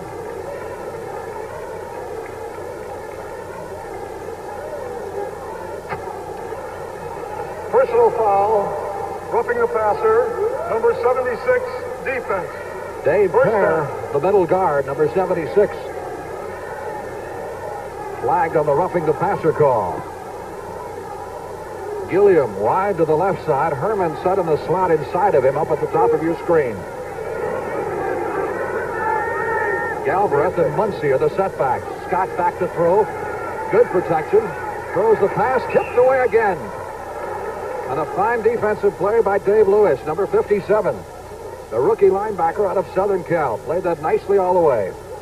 New Orleans is doing a fine job in giving Scott the protection. If you look at both right and left side of your screen, both defensive ends are double teamed, along with Dave Perry over the middle. He's being shut out. The other way that they can get more pressure on Scott if he starts to throw more often is to bring the blitz, but they need him now downfield, the linebackers that is, to help out underneath on the wide receivers. 2nd and 10 for the Saints at the 29-yard line of the Tampa Bay Buccaneers. Bobby Scott looking this time. He's under pressure, trying to run out of it. Throws on the run. He's got Muncy. Touchdown. He caught it out of bounds. He had 1 foot in and 1 foot out, and you cannot do it at the professional rank. Only at the collegiate level. Well, obviously, I called that one a little bit too quickly. Muncy was in the end zone, but he was too close to the sidelines. Let's see if we can pick it up. They ruled he had at least 1 foot out of bounds or on the line. This time, Tampa Bay brought more pressure with him. Dewey chases him out along with the rest of it. That's Selman, Leroy Selman. But notice down at the right of your screen. Notice at the right of your screen, you'll pick up Chuck Muncy as Scott has to scramble and unloads the ball. He starts the back pedal, not knowing exactly where he was. 1 foot down, the next foot on the line. That's no good. Great camera work. On the line is out. This one intended for Henry Childs. Well overthrown on 3rd down and 10. Well, it is obvious things are not going the Saints' way. So they look to the sideline what they're going to do here on 4th down and 10. I think they will disdain the field goal, trailing 20-0. And we'll see if they can keep it going. Galbraith checks in with a play from Hank Strand.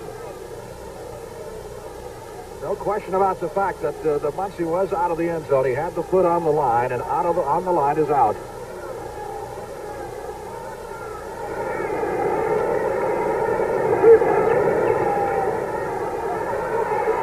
Scott letting it fly for Gilliam. It is knocked down at the last minute by Mike Washington, number 40. John Gilliam, the speedster, was out there, but the ball seemed to hang in the air for a moment and give Washington time to get there. Washington looked as though he was ready for the interception. You look at the top right of your screen as we come into play. Gilliam had him deep, having to slow down because they're in the end zone. But notice number 40, Floyd Washington. He waits time, gets hands on it, and bats it away. Actually, he's in better shape not having taken the interception since it was a 4th down play. The Bucs now get the ball at their 29. Even with the interception of the end zone, it would have been a touchback. And the Buccaneers would have had the ball on their own 20. Carter. Out to the 34-yard line. Pick up of 3, maybe 4 yards in the play. CBS Sports Spectacular coming your way next Saturday afternoon. Some great events, including the WBC World Welterweight Championship bout. We'll have highlights of it as Carlos Palomino takes on Jose Palacios. The 1977 National Hot Rod Association Championship, the U.S. Professional Arm Wrestling Championship, and the World's Strongest Men competition as they go to the tug of war. That's next Saturday, 4 p.m. Eastern Time on CBS. 2nd and 6. Bucs from their 32-yard line. Dubose out near the 35. 1:20 to go in the 3rd period. And counting. Frank, for all the fight fans, if they haven't seen Palomino fight, he is some fighter, a classic fighter. Buccaneers have converted 4 of 12 3rd down situations. They have a 3rd down 4. Coming up right now from their 35-yard line. Less than a minute to play in the 3rd quarter, and Tampa Bay leads New Orleans 20-0.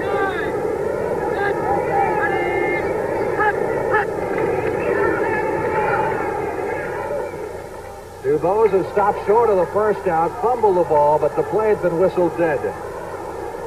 At the 38-yard line, he did not get the 1st down. So Tampa Bay will be punting with 30 seconds left now in the third quarter. And the Saints will send back Rich Mouty, number 84 at single safety, anticipating the punt of Dave Green. This is a spot on the field I'm sure the punters kind of like because they can just boom it away. Don't have to worry about trying to get it out of bounds or anything. Pretty good rush by the Saints. He does get it away and a nice kick. Driving Mouty back to his 17-yard line. Mouty to the 20. There is a marker down. And I think we may have a clip. It looks like Jim Marcellus. Yeah, Marcellus immediately threw both hands in the air as if to say, who, me? 46 yards on the punt. But if that is the case, they'll come back with bad field position. The clock has run out, by the way. The third quarter has ended. So the walk-off will go against the Saints. As you see the clip here by Marcellus, number 40.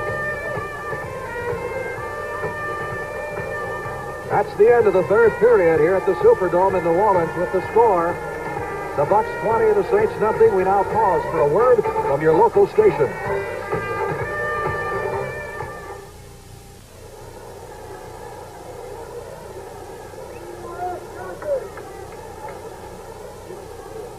The two opposing coaches here in the Superdome, Hank Stram on the left, John McKay on the right. They played in the same college backfield at Purdue back in 1946. Right now, McKay trying to pick up his first win ever in the NFL, and this may be a historic day for the Tampa Bay Buccaneers. After that clip walk-off, the ball has been moved back to the Saints' 9-yard line, and it'll be 1st and 10 from that point to start the final period of play.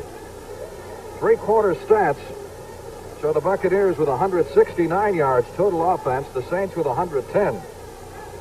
The Saints have committed 4 turnovers. 2 in the first half, 2 in the third period. Most costly, of course, the interception run back for the touchdown. Bobby Scott has to throw. He's in the end zone. He may be dropped for a safety. Selman finally got him, but not before he got out to the 4-yard line, and now Scott is hot because I think he wants a face mask call. Now this is getting after a quarterback. Leroy just turned loose. What's number 63, Leroy Selman? He just overpowers everybody here. He gets in there, and he's not to be denied. He's clawing, reaching, trying to get a piece of him. It looks as though he might have had the face mask only for a tenth of a second, but the rest of it is just sheer strength. The back of the jersey. And Scott really took a lot of punishment on that play. Loss was back to the 3-yard line, a loss of 6. Here's Scott throwing from out of the end zone. Fires it over the middle. Here's another touchdown. Richard Wood, 6 points. He's going to spike it. Watch it. That's Richard Wood's second touchdown. He had one against Dallas early in the year. Now he's picked up another to put the Tampa Bay Buccaneers ahead. That's the second touchdown for the defense of the Tampa Bay Buccaneers. They've outscored the offense this afternoon, 2 touchdowns to 1. And Richard Wood with an easy 10 yards. He sees the goal line, and Muncie tries to head him off, but not nearly soon enough. And boy, does that send a few fans to the exits. McKay to hold, Green with the extra point. He missed it. Missed this one. But it will not make much difference, I don't believe, at this point. Buccaneers 26-0, 14 minutes and 10 seconds to go. As you look at it from yet another angle, Richard Wood, 10-yard run back, touchdown, Tampa Bay. The Cotton Bowl, where the #1 ranked Texas Longhorns with Heisman Trophy winner Earl Campbell take on the Fighting Irish of Notre Dame. That's the Cotton Bowl, January 2nd. Well, I'm sure Tampa Bay fans wouldn't mind seeing it one more time. I don't know why Bobby Scott threw this pass. As we look up field a little bit, he's waiting on one of his receivers to clear an obstruction, but then he releases it with Richard Wood standing right in front of his intended receiver. An easy giveaway, 6 points. Dave Green ready to kick off.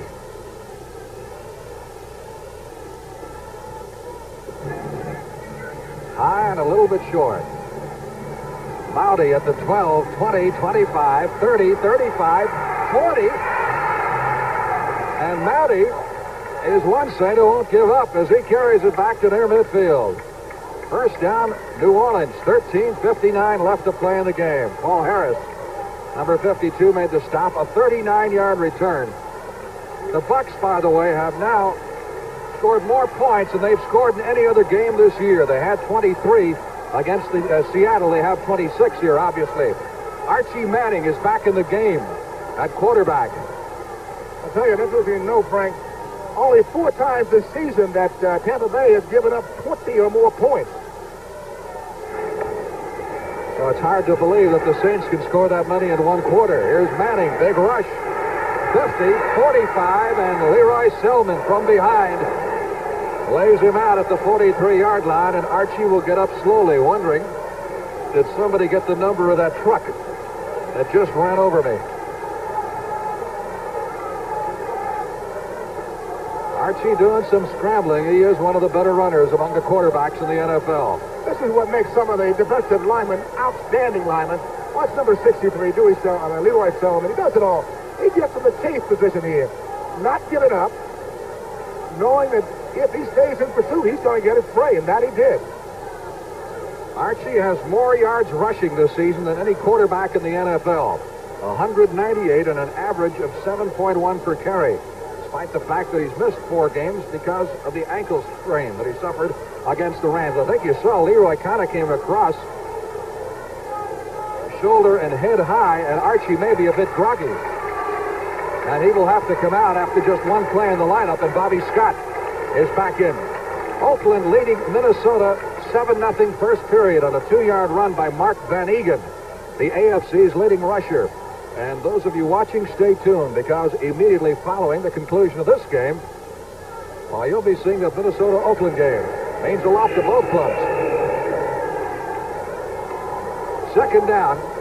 Saints need 3 for the first down. They're at the Bucs 43 with 13 and a half minutes left to play in the game. Tampa Bay leading 26-0. Scott, sideline throw, hits Henry Childs, the tight end, fights off one tackle, goes out of bounds at the 41. That should be enough for the first down. Dick Maxwell, the Bucs PR guy, was in our booth just a moment ago, handed me a note. And on the bottom of it, it said, please wait until the end of the fourth quarter to announce. And I turned to him and I said, why? And he said, well, I was before the last touchdown, so you can go ahead. What he wanted me to tell you was that the Bucs will arrive back in Tampa Bay at 8:15 this evening at Airside D at Tampa Bay International. If they do win this, I imagine they'll have a few of their faithful out there, because this is NFL history. As you also saw, Oakland got another quick touchdown in Minnesota to go ahead 14-0. That was on a 10-yard pass from Ken Stabler to Cliff Branch. Straight carry up the middle that time. Not much there for the Saints, but they got it up for the first down at the Tampa Bay 39, and the clock continues to roll. 13 minutes left to play in this game. After it's over, we'll join Minnesota at Oakland, so be sure and stay tuned. And I imagine the Buccaneers may have a little celebration of their own planned on the sidelines and in the locker room after the game. You may be seeing NFL history being made. In fact, you are. Bobby Scott over the middle, hit the ground first, incomplete. Intended for Don Herman at the 25-yard line and threw it low. Frank, can you imagine the feeling of the Saints coaching staff right now? All week long, they practice and they try to instill in their players that this young Tampa Bay club, even though having lost 25, 26 games, they are not that bad. And for a club that's 0-12, the coaches tell you they're not that bad. How can you believe it until you face them on Sunday? Archie Manning returning to the Saints lineup after being shaken up for a couple of plays, replacing Bobby Scott. 2nd and 10. Saints at the Buccaneer 40-yard line. Archie rolling out. Look out. Dave Pear had him. Got away. Archie to the 40, to the 35, and slides to a halt at the 30-yard line with an assist from Cecil Johnson, number 56. After the shot he took last time, I noticed he kind of slid into the stop there. He wanted to get down on the first one when he got hurt on. This time he's making sure that head doesn't hit the ground first. As he moves to evade Pear, Selman, and can't see the other, gets blocked off. But notice how Archer goes down, protecting himself well. A pace from Fran Clockington's pace. Ball is at the 31-yard line, 3rd down, 3. Saints moving in Tampa Bay territory. They haven't had a serious scoring threat yet. Galbraith stopped short of the 1st down at the 30-yard line. He still needs about 1.5 yards or so. Scott retired a moment ago after hitting 4 out of 12 in the 3rd period for 36 yards. He had 3 intercepted.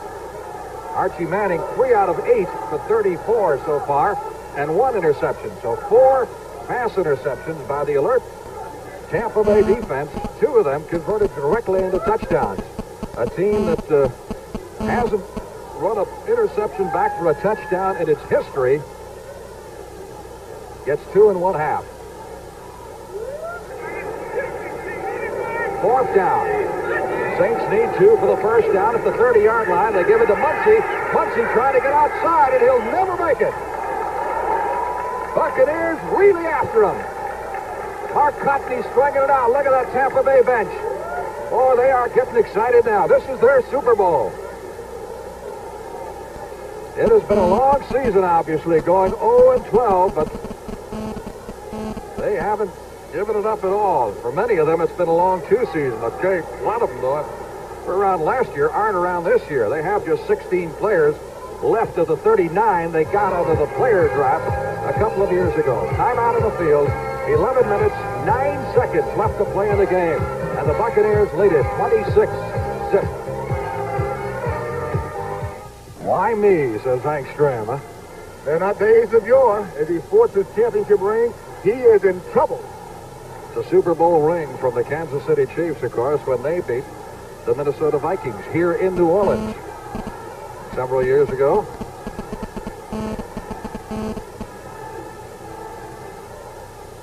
The times have changed. 11 minutes, 9 seconds separating the Buccaneers from their first regular season NFL victory ever. 1st and 10. Ball is at their 34-yard line.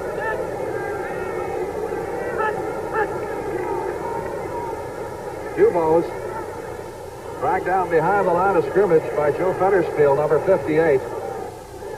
And, of course, the Bucs now like to keep the ball on the ground, run down that clock as far as they can. Loss of 2 in the play. It'll be 2nd down 12. Certainly can't fault Gary Huff off his performance this afternoon. He's done an outstanding job for Tampa Bay so far.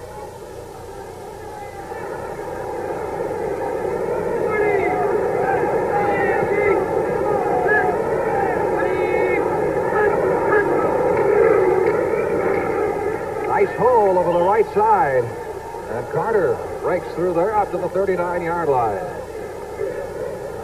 Picked up the 2 they lost in the previous play and another 5. It'll be 3rd down 5. I think it's 3rd and 6. With the ball at the 39-yard line. The ironic thing about this is that the game shouldn't be this close.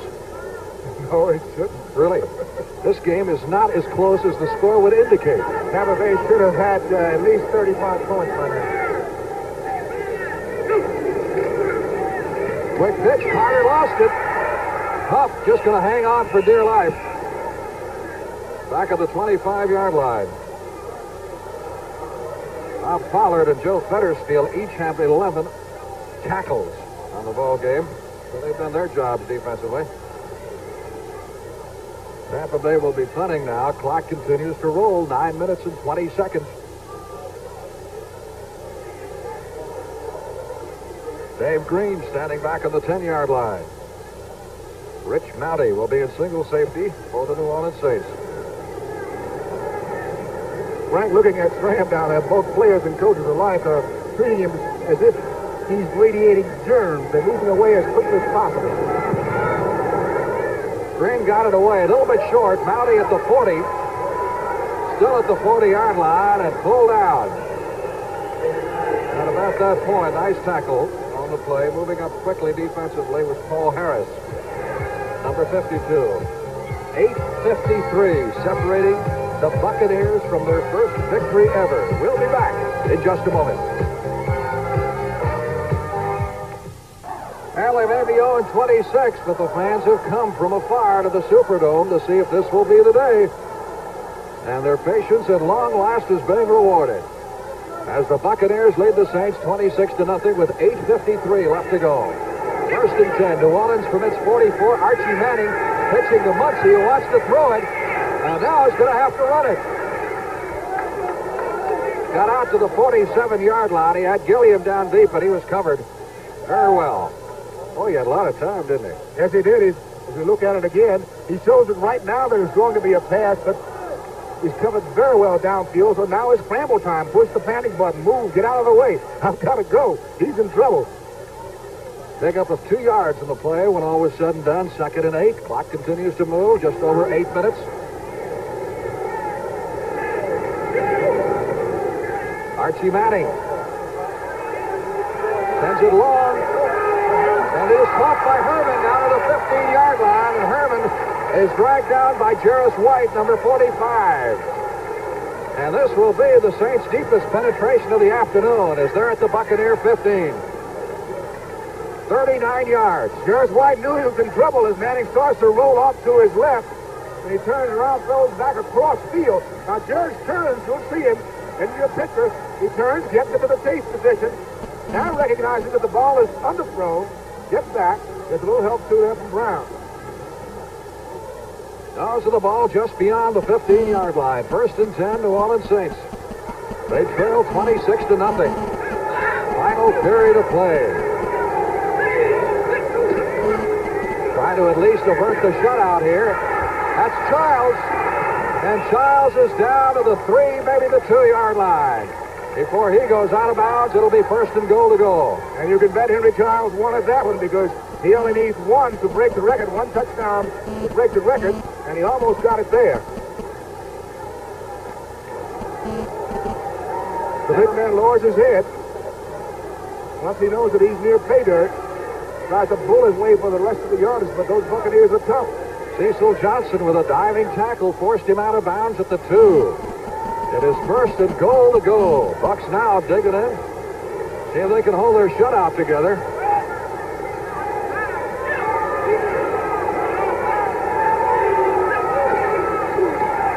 Manning on the rollout. Touchdown. So the Saints finally score on a 2-yard rollout by Archie Manning.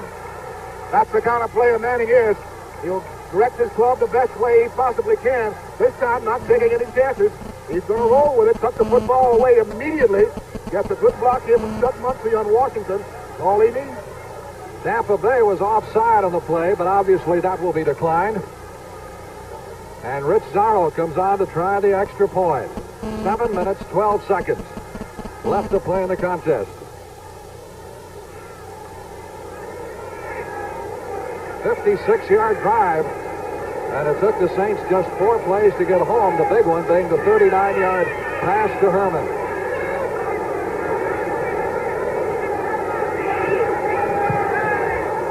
Good. Now we've got a little allocation down around the goal line. Dave Lewis of the Buccaneers, involved with John Morrison, number 76, the offensive tackle of the Saints. There's our score with 7 minutes, 12 seconds left to play. Superdome in New Orleans, and you may be seeing pro football history being made.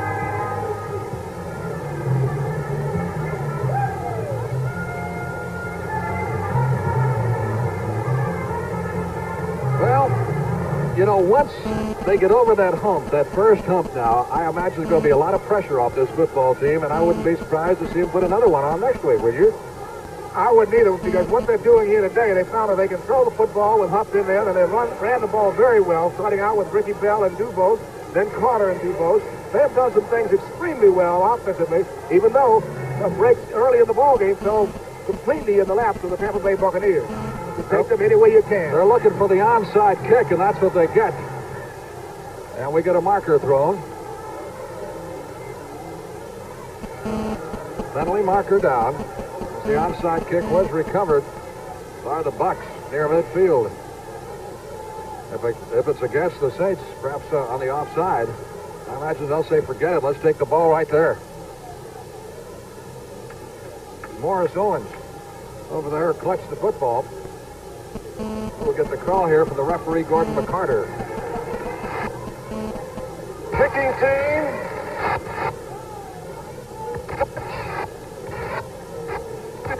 10 yards, kicking team. Both fouls declined. First down. Well, the penalty, as we surmised, against the Saints, the offside call, as the referees might kick it up a little bit there. The penalty declined by the Buccaneers, who will take the ball at the 48-yard line of the New Orleans Saints. And I try to put together a few first downs and run down the clock some more.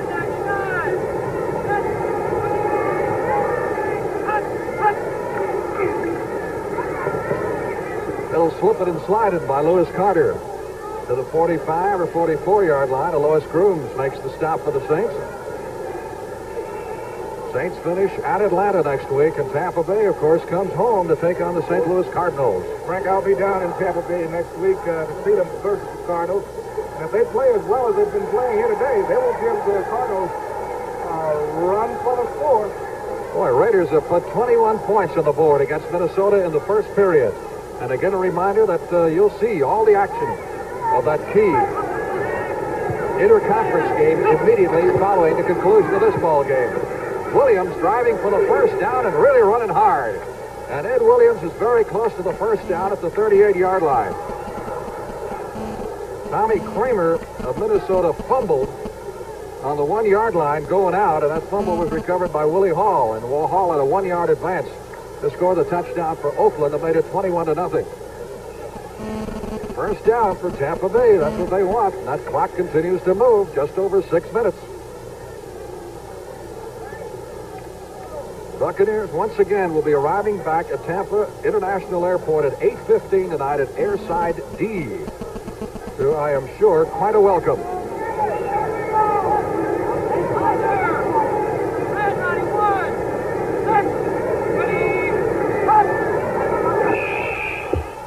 Looks like the Bucs jumped offside.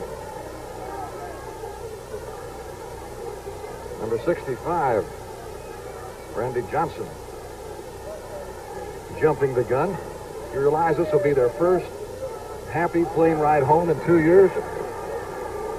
I know the feeling. Been a long time coming.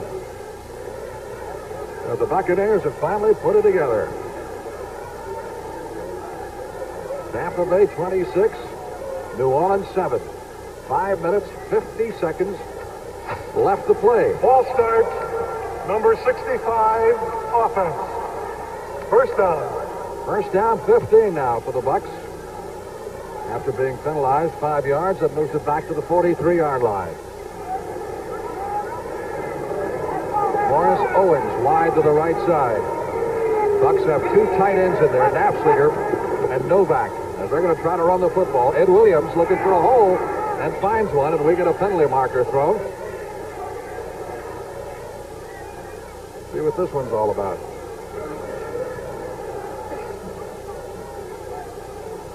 Well, I'm sure you Tampa Bay fans are going to remember this one for a long, long time. It's a case of pro football history being made as one of the longest losing streaks in the history of the game. It is on the verge of ending.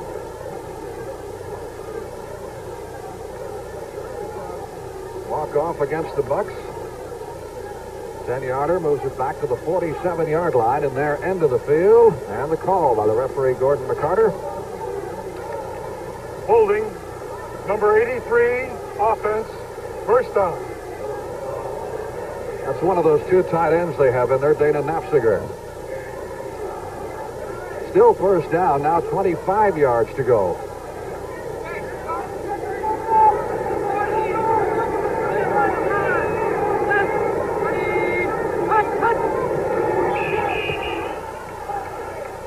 Well, what are you going to do? Dan Medlin, number 68. Jumped that time, right side of the Bucs offensive line. They're a little bit edgy. They want this thing over with. Would you believe first down and 30 yards to go? At this point, the New Orleans Saints players defensively would quit, I would say, but if they know that there's a big camera upstairs being filmed, the Saints are taking films of the defensive unit, and on Tuesday or Monday when they view the film, any player that appears as though he's letting go of the air that has been pumped in all week just might not be around next year. Could we say that the Bucs are moving relentlessly toward their own goal line? Yeah, they're marching.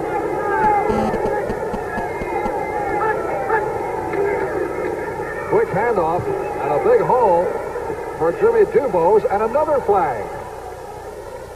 Tackle is made at the 45-yard line in the Saints end of the field.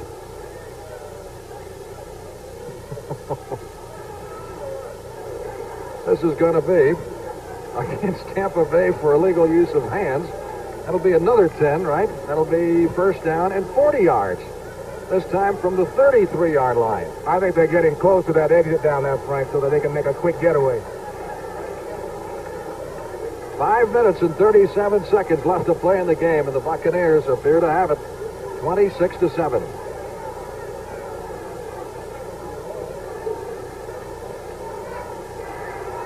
Illegal use of hands, number 83 offense, 15-yard penalty, first down. Dana Knapziger, the tight end, number 83.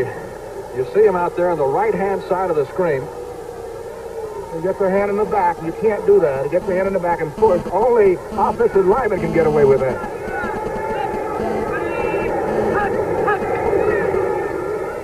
Huff going upstairs. Completes it to Williams. Williams is out of bounds at the 44 of the Saints. They got 20 yards back. Ed Williams getting a lot of work this afternoon. For those who joined us late, Ricky Bell suffered bruised ribs early in the third period and has not returned, and the word we get is that he will not return for the remainder of the afternoon. So Dubois has been shuttling with Williams. Kim Jones, or rather, pardon me, Carter has seen quite a bit of action. Second down, 16. Buccaneers at the 44-yard line. Straight handoff to Dubois. Mike Fultz jamming the hole.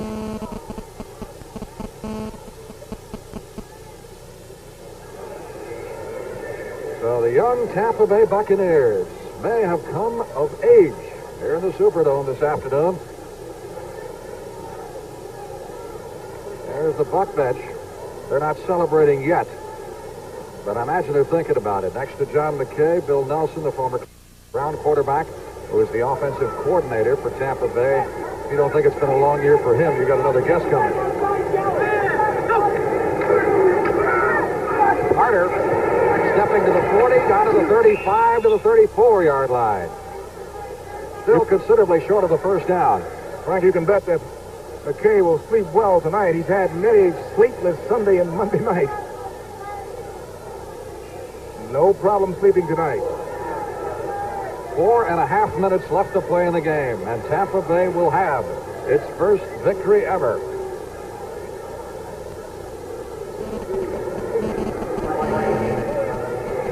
Even Johnny Carson's going to have to find some new material this week. I think Sam has provided it once he gets a look at some of these highlights.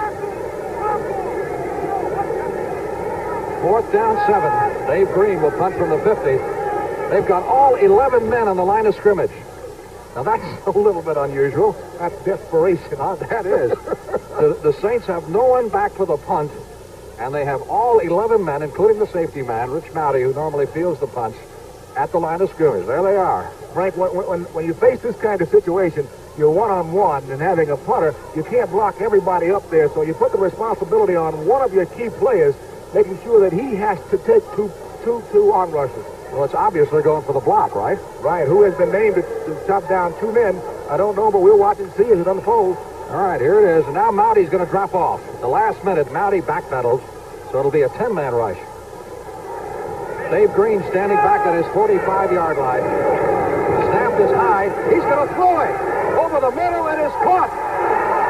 And I believe it'll be a first down. I think he got his first down. Danny Reese, number 46, as Green's pass was high. And Reese did a great job in flagging it down and got just enough for the first down. Well, when things go right, everything go right. And I guess these guys are due for their share of luck. John McKay has opened up an old Barrett treasure chest. The things that he once did are beginning to pay off. He has great leaping catch to get the ball and the needed first down. Of course, what he didn't realize, we might take a look at that again.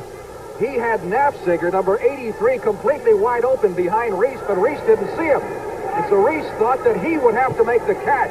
But Nafziger was wide open and could have made the catch. Here's Carter on the sweep. Run out of bounds at the 25-yard line. Now we'll take a look at it again, and we'll show you exactly what we're talking about. And notice the belt that Green takes after he passes the football. He really takes a shot. Now here's Reese waiting for it, and right behind him is Nafziger. Now he's wide open, and he can catch it, but Reese goes high in the air. You see, Nafziger, number 83, could have made the catch, but it picked up the first down anyway. Here's the rush and the hit on Green. Kurt Schumacher, number 71, really lowering the boom on him. John McKay. And everything is coming up roses for the Buccaneers in the Superdome. Second down, 8. Owens in motion. Quick handoff. Williams loses the ball at the 10-yard line. Had a great run, almost broke it for a touchdown, and the Saints recover. New Orleans gets it back at their own 11-yard line with 2 minutes and 59 seconds left to play. I think Williams lost that one out of pure shock, Frank. The Saints had a blitz on. Watch at the left bottom of your screen. Here comes the blitz. Now Ed finds that he's in the open. No, number 44, Chris, got a hand on the football and yanked it out. Chris stripped him of the ball and then recovered the fumble. So first down for the Saints at their 11-yard line with 2 minutes 59 seconds to go. They trail 26-7. And they need not one miracle, but I'd say 2 miracles at this point. Minimum. They need a pocket full, Frank. Let's see a miracle. Gilliam in motion out of the full house backfield. No swing pass out to Galbraith to the 18-yard line for a pickup of 7, and that won't do it because that just keeps the clock moving. CBS Sports Spectacular next weekend. Highlights of the WBC World Welterweight Championship fight. Carlos Palomino, Jose Palacios. That's not all. You'll see the National Hot Rod Association World Championships, the U.S. Professional Arm Wrestling Championship, and the World's Strongest Men competition featuring the Tug of War. All coming your way on the CBS Sports Spectacular. 2nd and 3 for the Saints.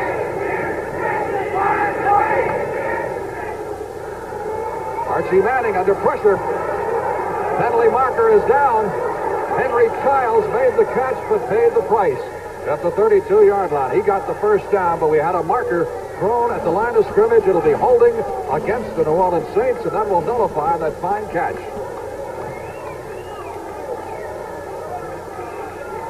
Two minutes, 11 seconds left to play in the game. We had better than 40,000 on hand when this game started. They've dwindled perhaps to less than half that number at this particular point. Holding, number 68, offense. Second down.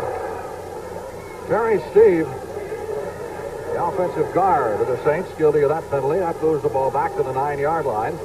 Half the distance to the goal. It'll be second down. And the Saints need 12 for the first down.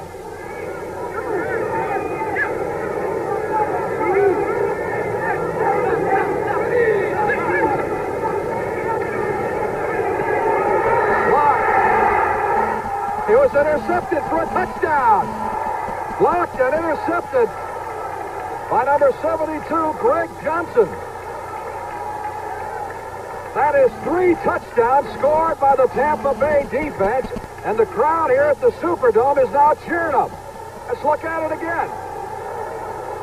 Everything happens here. When Pandora's box opens up, anything can come out. This time, Manning tries to get his screen pass set up. Glenn Robinson, number 64 on the block. The ball is in the air, and there's Mr. Johnson to pull it down. It's going to be a great day in Tampa. You realize that's 3 pass interceptions for touchdowns for Tampa Bay. The Bucs defense has scored 3 times on pass interceptions. And they've never returned 1 pass for a touchdown and interception prior to this game. And now they have 3. And they also have a 33-7 lead. That's got to be the most 5 seconds to go. That's got to be the most points they've ever scored in their history, 33 points.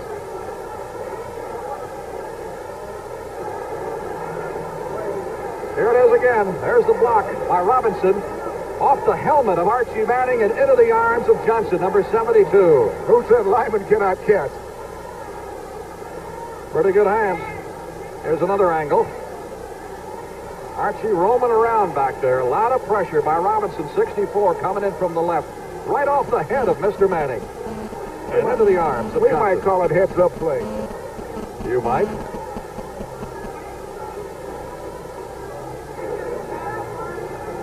All right. Dave Green will kick it off. The most points that the Bucs have ever scored in their history. You're seeing it this afternoon. And the defense responsible for 3 touchdowns. They can be credited for 21 points. Bounty out to the 30-yard line, has his jersey ripped off, and is stopped at the 32. Well, the Buccaneers are rewriting a record book. Larry Mucker making his stop. Bounty just looked as though he ran sharply when everybody swinging clubs at him. 2-minute warning going to both benches now, and we'll be back for the conclusion at the Superdome in just a moment. 1 minute, 55 seconds left to play. You're seeing pro football history being made in the Superdome as the young, aggressive Tampa Bay Buccaneers have their first victory in 27 tries in the NFL, covering almost 2 full seasons. 1st and 10. Saints at their own 32. Manning drills it over the middle. It's complete at the 50-yard line. Good for the first down to Don Herman. 1 minute 40 to go. We got an official timeout here because the Bucs are getting back a little slowly. 17-yard pickup on the play. First down from midfield. Each team has all 3 of their timeouts. I don't know if the Saints really want to bother at this point, but we'll see as they go for a consolation touchdown here. Pass completed again, this time to Greg Boykin, number 36, a rookie out of Northwestern. It's another 8 yards to the 42-yard line of the Tampa Bay Buccaneers. Time moving on. Just over a minute left to play. 2nd down, 3. Childs, the intended receiver, couldn't hold it at the 27. That stops the clock with 1:07 to go. CBS Sports Spectacular next Saturday. Fight fans have a real treat in store for you with the WBC World Welterweight Championship fight. You'll see highlights of it on the CBS Sports Spectacular. Big day for you hot rodders as well, as we'll show you the National Hot Rod Association World Championship and the U.S. Professional Arm Wrestling Championship, plus the world's strongest men competition, all in one. CBS Sports Spectacular show. 2nd period score, 21-7 Oakland. Most of you watching will see that game. Little flea picker here. Archie Manning gets the pass away to Boykin, and Boykin is run out of bounds at the 35, and Manning is hot because one of the Buccaneers, Glenn Robinson, nearly took his head off. So here it goes. Goes to Boykin, then to Herman, the wide receiver, and back to Archie Manning, the old flea flicker. Now watch, Johnson really comes in and lowers the boom, and Archie gets it away. Boykin makes the reception and is driven out of bounds at the 35-yard line. First down for the Saints. 59 seconds left to play in the game. Manning Again going to Boykin, this time at the 29, the 28-yard line. He does not get out of bounds. And the Saints will call time. They want this consolation touchdown. If nothing else, that's the first of their 3 allotted timeouts. And the gentlemen who have made it possible for us to bring you this historic game today. It's nice being on hand when you see pro football history being made on the positive side, and that it is certainly for the Tampa Bay Buccaneers as they finally get in the win column. There's got to be a lot of happy folks in the Tampa Bay area, and I'm sure a lot of them will be on hand to greet the Buccaneers when they arrive home at 8:15 tonight. They finish up at home next Sunday afternoon against the St. Louis Cardinals, and I would imagine they'd have an excellent shot at beating the Cardinals. St. Louis certainly has to be down after their heartbreaking loss to the Redskins, which knocked them out of the playoffs yesterday. Tampa Bay showing tenacious defense. I mean, what can you say? I mean, 3 pass interceptions returned for touchdowns in a single game. That's super defense. A lot of pressure on the Saint quarterbacks. And the offense has been a bit sporadic, but it's got some points on the scoreboard. Defense came up with 21 points. The offense came up with 12. Archie Manning flagged down. Archie going to run it 30-25 down to the 21. Penalty marker on the play. Coming up, holiday time, and of course that means bowl time, and we've got some great ones for you on CBS. The Fiesta Bowl, which matches Penn State against Arizona State. That will be on Christmas Day. We'll have the Sun Bowl on New Year's Eve. Stanford against LSU.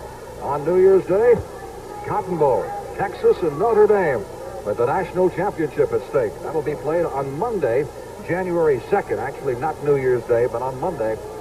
That particular Sunday will be taken up with a few matters like the NFC Championship game, which you'll see on CBS. And keep in mind, the next time they play an NFL game here in the Dome, it'll be the Super Bowl on January 15th on CBS. Offside, a tackle, defense, declined, first down. So the penalty against the Buccaneers is declined because the gain was greater. And the Saints will take the football at the 23-yard line of the Bucs. First down, 45 seconds to go.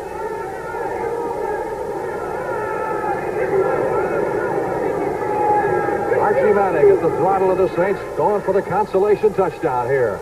Comes back against the grain. Down to the 20 goes Kim Jones, inside the 20 to the 14-yard line. That'll be close to another first down.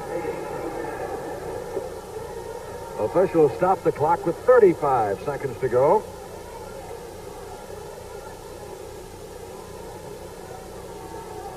The Buccaneer bench. And there'll be a lot of congratulations all the way around.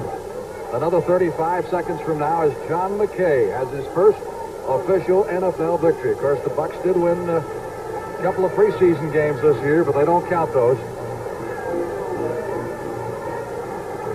And it'll be a happy ride home back to Tampa after this one. Next Saturday on CBS, the Los Angeles Rams and the Washington Redskins in a game that's very important, particularly to the playoff hopes of the Redskins. The Rams have already clinched their division. They'll be trying to build up a head of steam going into the NFC playoffs the following weekend. Saints have come along statistically here in the second half where the stats, believe it or not,